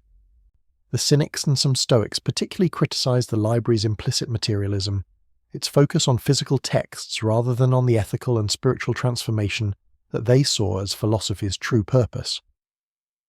As Christianity spread through the Roman Empire, religious opposition to the library intensified. Some Christian leaders viewed pagan learning with deep suspicion, saw the library as a repository of false wisdom that distracted from the only truth that mattered, revealed in scripture and Christian tradition. They opposed the study of pagan philosophy and literature, arguing that it corrupted Christian students, that it gave authority to ideas that contradicted Christian doctrine, that time spent reading Plato or Aristotle was time stolen from studying scripture and the church fathers. This Christian opposition eventually became lethal. As Christianity gained political power in the 4th and 5th centuries of the Common Era, as Egypt came under Christian emperors who had no particular loyalty to pagan learning, the library lost its protection, became vulnerable to authorities who saw it not as a cultural treasure to preserve, but as a symbol of pagan wisdom to be eliminated, or at least thoroughly controlled and censored. The opposition to the library was not monolithic, not a single coherent movement, but multiple groups with different concerns and motivations. But collectively they created an environment where the library could never be entirely secure, where its continued existence depended on maintaining political support that could evaporate if power shifted to groups who did not value comprehensive knowledge or who actively opposed it. The library succeeded for centuries despite opposition, but the opposition never disappeared, never stopped creating pressure that contributed to the institution's eventual decline and the dispersal of its collection to places where hostile forces could not reach it, or, failing that, where hostile forces eventually destroyed it completely, achieving what the opposition had wanted from the beginning. The end of an institution that had dared to suggest that all knowledge mattered, that truth could be found in multiple traditions, that human reason and systematic study could discover reality without needing authorization from political or religious authorities who preferred to control what people learned and thought and imagined possible. Rome came to Egypt not as a liberator or a patron of learning, but as a conqueror, and initially the conquest seemed to spell disaster for everything Alexandria represented. The civil war between Caesar and Pompey had already damaged the library, the burning of the harbour warehouses just the first in what many feared would be a series of catastrophes as Roman military power overwhelmed the last remnants of Ptolemaic independence. When Octavian finally defeated Cleopatra and Mark Antony in 30 before the Common Era, when Egypt became a Roman province rather than an independent kingdom, scholars braced for the worst, expecting that Rome's practical, military-focused culture would have little use for the kind of abstract learning Alexandria had nurtured for 3 centuries. But something unexpected happened. Rome, having conquered the Greek world, found itself conquered in turn by Greek culture, by the philosophy and literature and artistic traditions that educated Romans admired, even as their armies defeated Greek armies and their administrators took control of Greek cities. The conquest was cultural rather than military, intellectual rather than political, but it was real and profound, and it extended to the Library of Alexandria, which Romans came to see not as a foreign institution to be dismantled, but as a treasure to be preserved and even enhanced. Augustus, as Octavian styled himself after consolidating power, understood the value of cultural legitimacy. Military force could conquer provinces, but cultural prestige made empires endure, gave conquered peoples reasons to accept Roman rule beyond simple fear of legions. The library represented exactly the kind of cultural achievement that Rome needed to claim as its own. Proof that Roman civilization extended beyond military excellence into the highest realms of learning and artistic refinement. He restored the library's funding, appointed new directors, encouraged wealthy Romans to donate scrolls and support scholarly work. Mark Antony had reportedly given Cleopatra 200,000 scrolls from the Library of Pergamon as a gift, an attempt to compensate for earlier losses and to win favour with a queen who loved learning. Whether this actually happened remains disputed, but the story itself reveals Roman understanding that the library mattered, that its collection was valuable enough to serve as a royal gift, that maintaining Alexandria's scholarly traditions served Roman interests. The awakening that followed was gradual but genuine.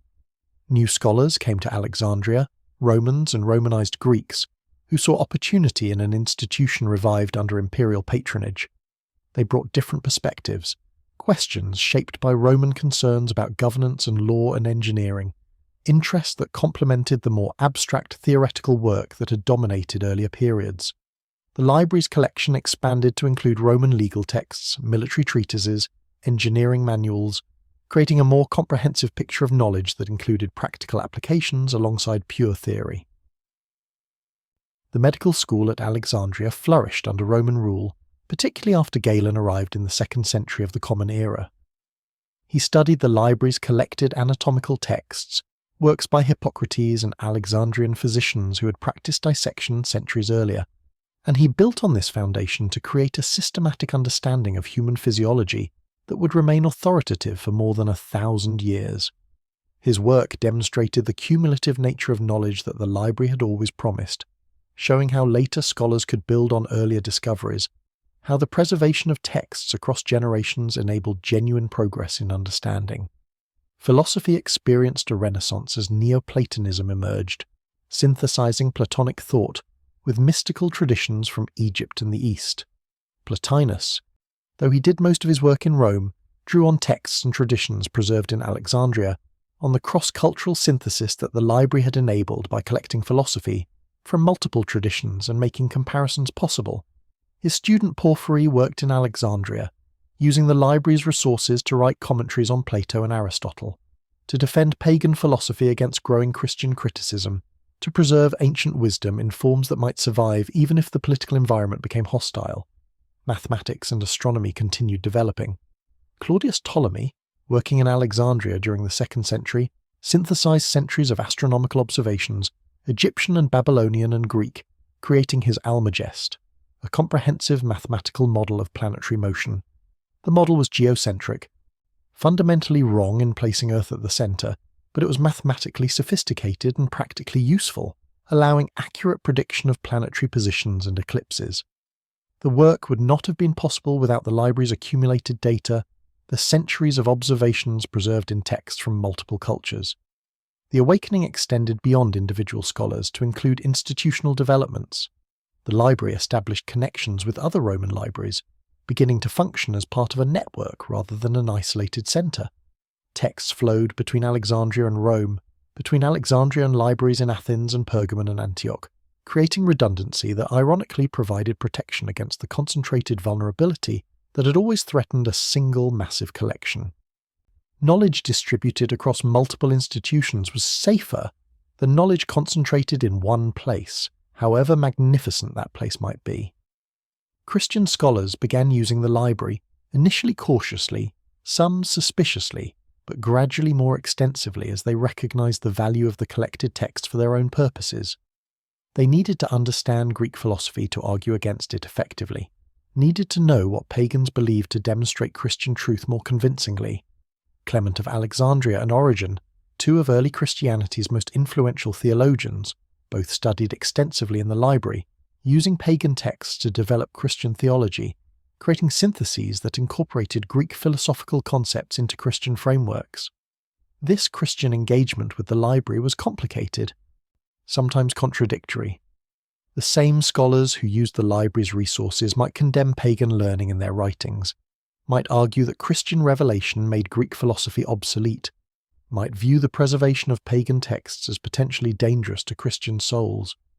But their actual practice revealed that they valued the knowledge, that they found it useful and important, that they wanted access to the texts, even as they theoretically questioned whether such texts deserved preservation. The awakening under Roman rule was not a return to Alexandria's earlier glory, not a restoration of the Ptolemaic Golden Age when the library was unquestionably the world's premier research centre and scholars from everywhere dreamed of working in its halls. The library under Rome was smaller, less ambitious, more focused on preservation than on expansion, more concerned with maintaining what existed than with revolutionary new discoveries. But it was still functioning, still important, still serving as a centre where scholars could access texts unavailable elsewhere, still contributing to the advancement of knowledge even if the pace had slowed and the scope had narrowed. The cultural renaissance proved that the library could survive political change, that the institution's value transcended particular dynasties or ideologies, that even conquerors who initially seemed indifferent or hostile to learning might eventually recognize the worth of comprehensive knowledge and systematic scholarship.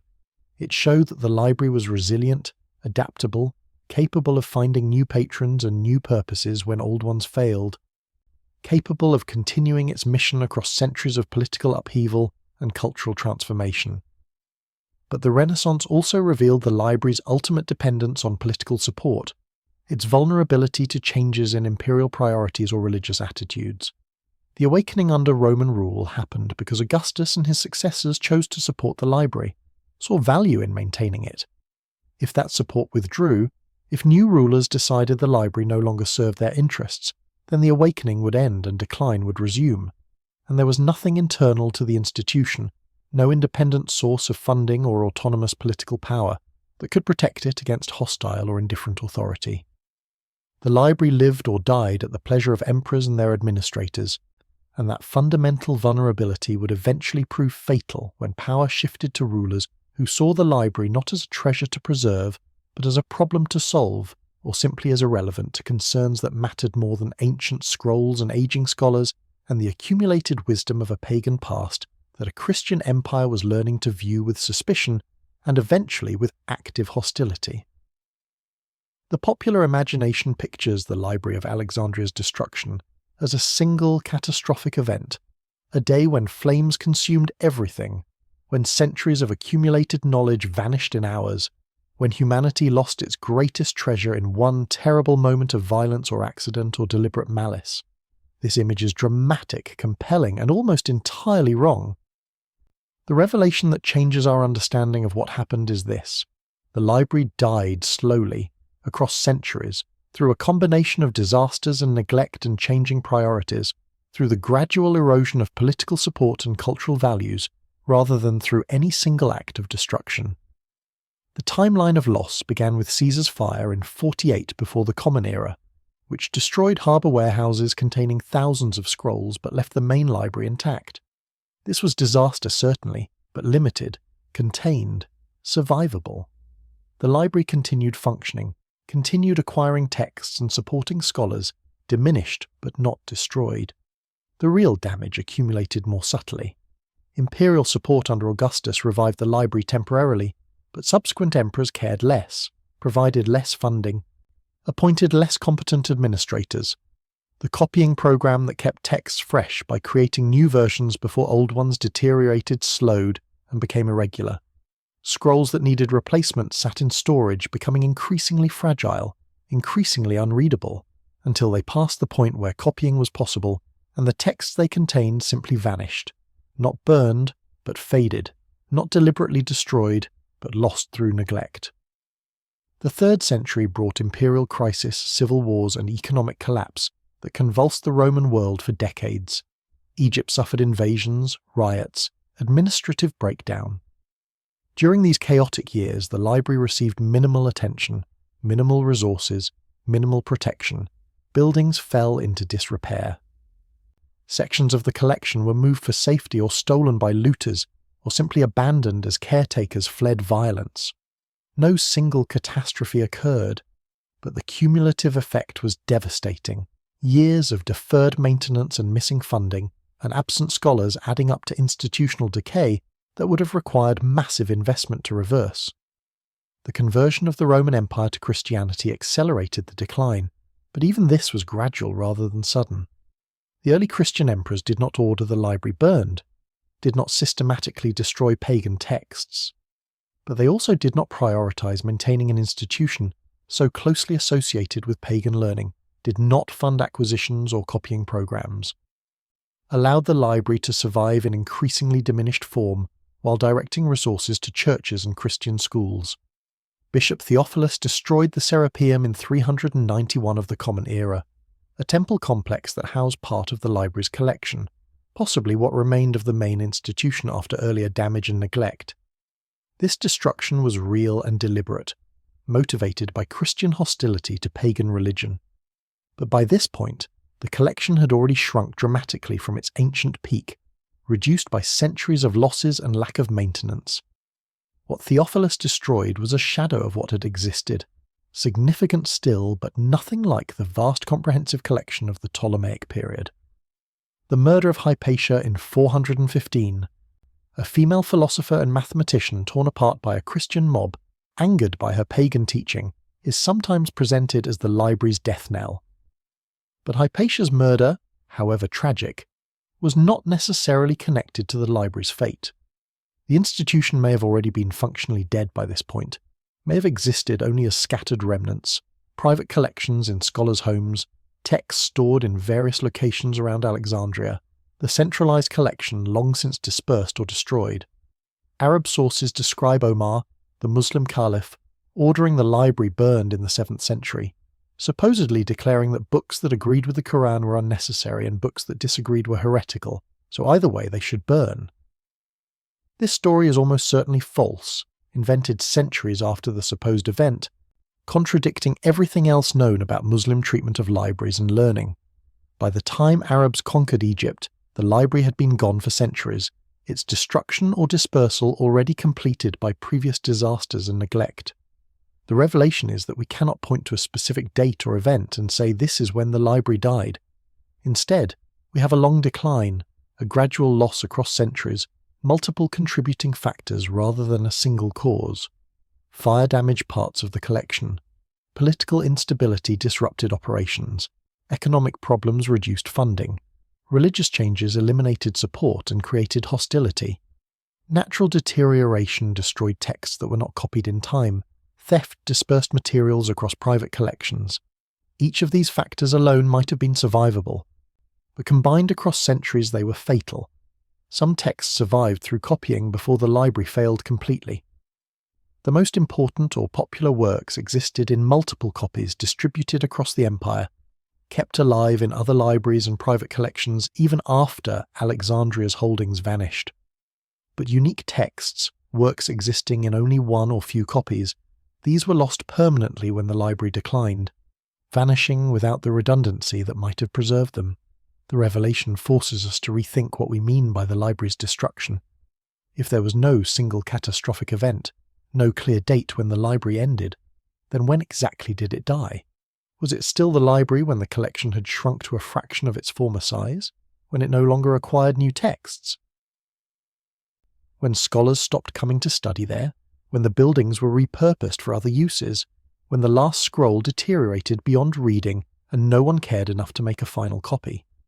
The slow death means that saving the library was always theoretically possible, right up until the moment it wasn't, until so much had been lost and so many systems had failed that restoration became impossible even if someone had wanted to attempt it. At multiple points across those centuries of decline, adequate funding and political support and cultural commitment could have reversed the damage, could have re-established copying programs and building maintenance and scholarly patronage, but that moment passed, and then another moment passed, and eventually it was too late, the collection too depleted, the institutional knowledge too lost, the cultural context too changed for revival to be feasible. The revelation about the library's slow death is somehow more tragic than the imagined single catastrophe. A sudden disaster at least would have been clean, definitive, something against which no defense was possible. But slow death through neglect, through changing priorities, through the gradual withdrawal of support and care, this was preventable at every stage. This could have been stopped if anyone with power and resources had cared enough to act.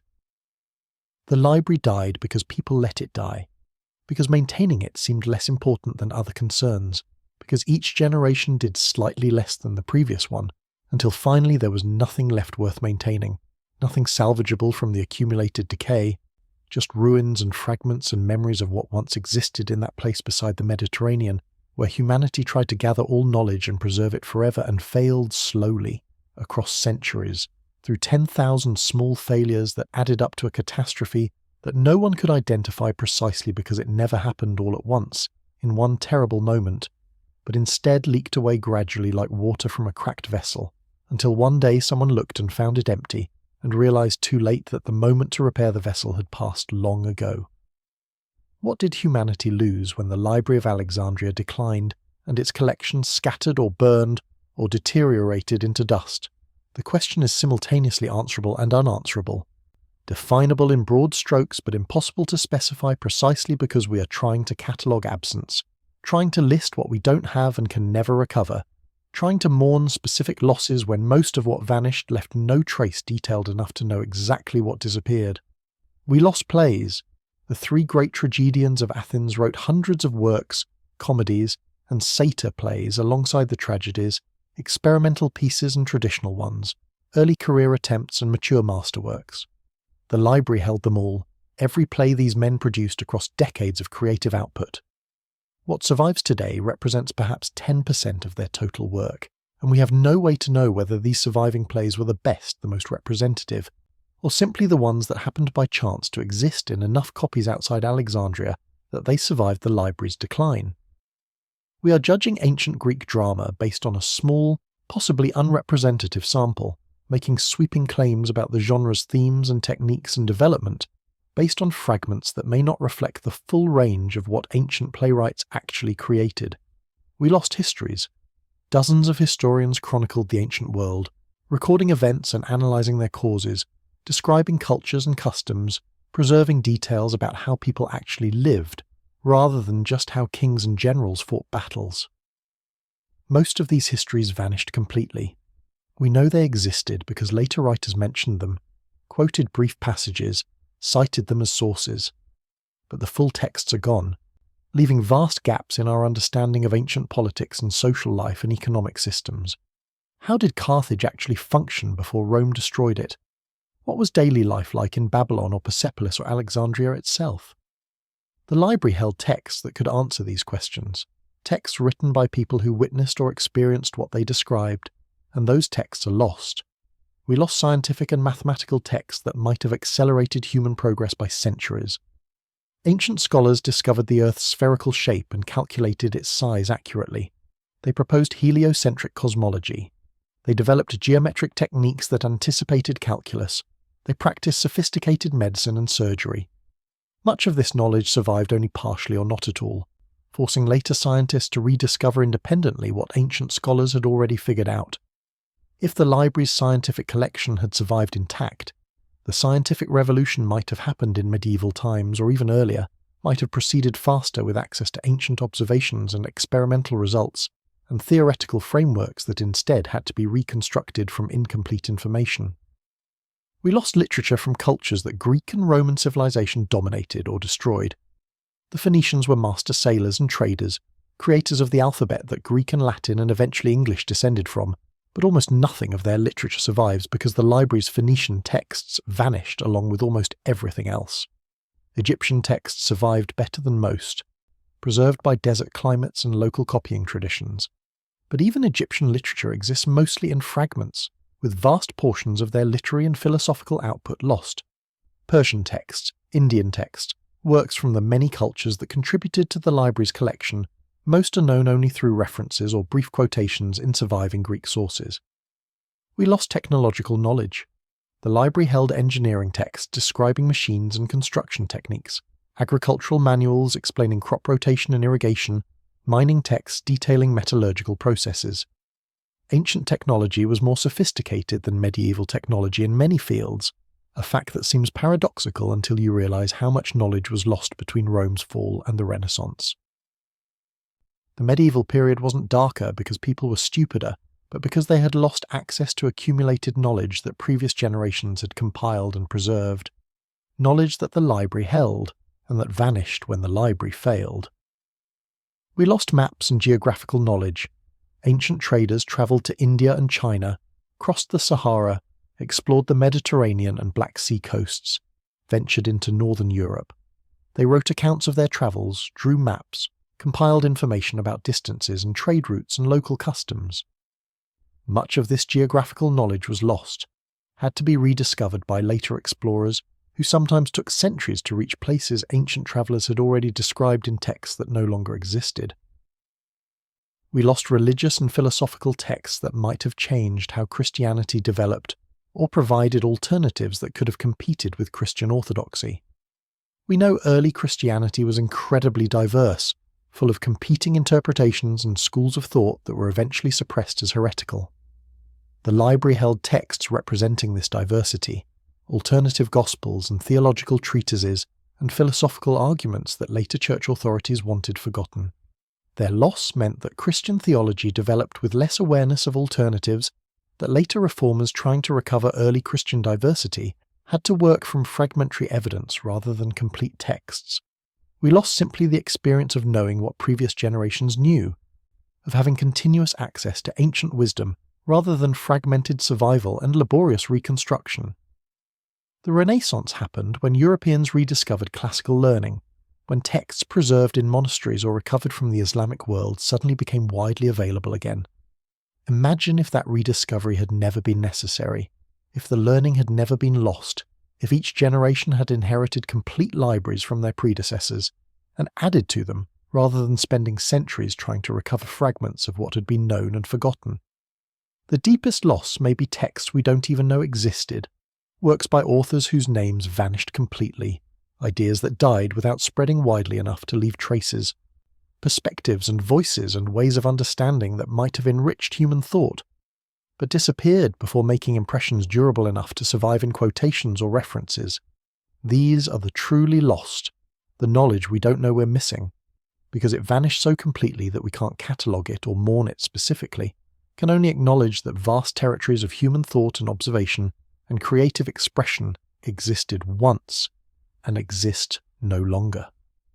What we lost when the library's scrolls burned or deteriorated or simply were not copied often enough to survive was possibility itself, the chance to know what ancient people knew, to learn from their observations and mistakes and discoveries, to inherit a more complete picture of human achievement and failure. We lost the opportunity to begin where they ended rather than having to rediscover ground they had already covered.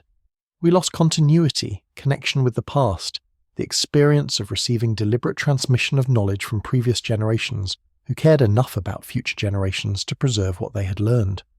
The loss was not just informational, but psychological and cultural. It taught humanity that knowledge is fragile, that preservation requires constant active effort, that institutions and texts and traditions can vanish completely if not vigilantly maintained.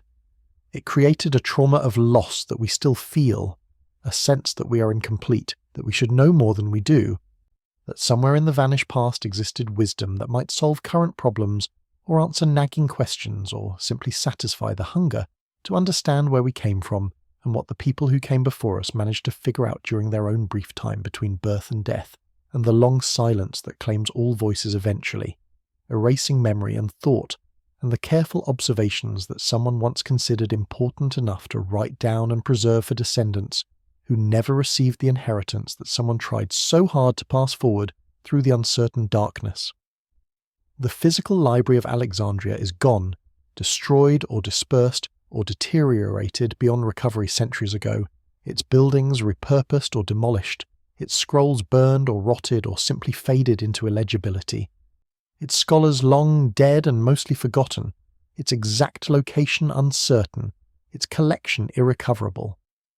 But the library lives on in ways its creators never anticipated, transformed from a physical institution into an idea that has shaped human civilization more profoundly than the actual scrolls ever did, an ideal that persists and inspires and challenges us even now, 3 millennia after Ptolemy I dreamed of gathering all human knowledge in one place beside the Mediterranean Sea. The library lives in every library that came after it, in every institution that attempts comprehensive collection and systematic organization of knowledge. The modern library, whether a small-town reading room or a vast university research center, or the digital repositories we now build in virtual space, descends directly from Alexandria's model. The assumption that knowledge should be collected and preserved, that texts should be catalogued and made accessible, that scholarship benefits from comprehensive resources, all these principles that seem obvious today were established or refined in Alexandria and spread because the library proved they worked. The library lives in scholarly practices that originated in its halls and persist in universities worldwide. Citation of sources, textual criticism, peer review, the systematic organization of knowledge by subject and author, the creation of finding aids and bibliographies, these techniques developed to manage Alexandria's vast collection and became standard across all serious scholarship. Every PhD student writing a dissertation, every researcher publishing findings, every scholar building on previous work, operates within traditions that descended ultimately from Alexandrian practices refined over centuries of managing the ancient world's greatest collection. The library lives in the grief we feel for its loss, grief that seems disproportionate to the actual historical event, grief that reveals how much the library has become a symbol of everything we fear losing, everything we struggle to preserve against time and disaster and human carelessness. When we mourn Alexandria, we mourn not just ancient scrolls but the fragility of all knowledge, the constant threat that what one generation carefully preserves might be lost by the next, that wisdom accumulated across centuries might vanish in moments, that the future might be poorer because the present fails to maintain what the past created. The library lives in the dream of universal knowledge that recurs throughout history, in medieval encyclopedists trying to compile all learning, in Enlightenment philosophers imagining comprehensive cataloguing of human thought, in modern projects like Wikipedia attempting to create freely accessible collections of information that anyone anywhere can consult and contribute to and improve. Each of these projects is, consciously or unconsciously, an attempt to revive Alexandria's mission, to gather everything known and make it available to everyone, to create intellectual commons where knowledge belongs to humanity, rather than to those lucky or wealthy enough to control access. The library lives in science fiction and fantasy, in countless stories about lost libraries and forbidden knowledge and ancient wisdom waiting to be rediscovered. Writers return obsessively to Alexandria as a symbol of vanished possibility, as a reminder that we don't know everything our ancestors knew, that progress is not inevitable, that civilizations can forget as well as learn. These fictional explorations reveal our hunger for connection with the past, our sense that something essential was lost when Alexandria fell, our hope that perhaps not everything vanished, that somewhere texts survive waiting to be found and translated and restored to human knowledge. The library lives in the tension between preservation and access that defines modern information debates. Alexandria tried to collect everything but restricted some materials, tried to preserve texts but had to make them accessible to scholars who damaged them through handling, tried to maintain authority over knowledge but created copies that spread beyond their control. These same tensions shape current arguments about copyright and digital rights management and open access to research, about who owns knowledge and how it should be shared and how to balance the need for preservation against the desire for maximum accessibility. The library lives in warnings about single points of failure, about the danger of concentrating too much in one place. Modern information systems emphasize redundancy, distributed storage, multiple backups precisely because we learned from Alexandria that centralization creates vulnerability, that everything in one location can be destroyed at once. The cloud storage and mirror sites and redundant servers that protect digital information today embody lessons learned from Alexandria's loss, attempts to ensure that the modern equivalents of scrolls cannot vanish completely if any single repository fails.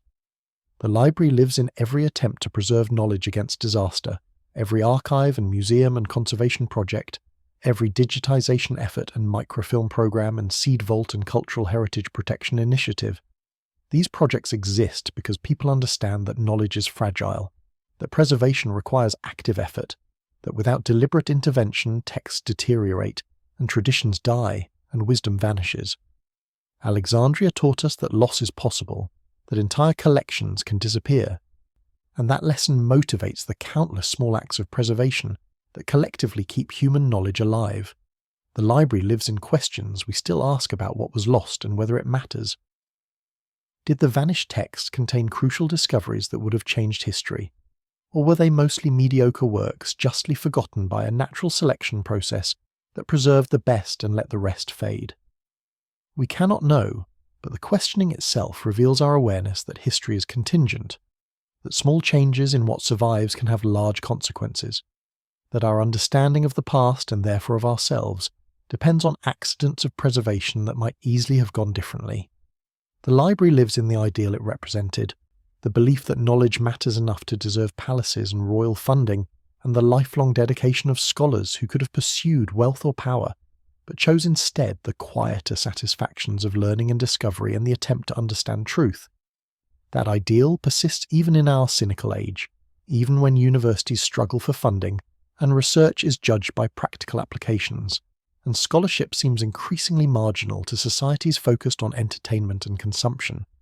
The ideal whispers that knowledge has intrinsic value, that understanding is worth pursuing for its own sake, that preserving and expanding human wisdom is a noble goal regardless of whether it produces immediate practical benefits.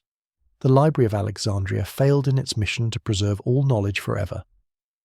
It could not overcome fire and politics and religious hostility and the simple passage of time that erodes everything physical, but it succeeded in something perhaps more important, in establishing an ideal that outlasted the institution, in creating an inspiration that survived the loss of every scroll it tried to preserve.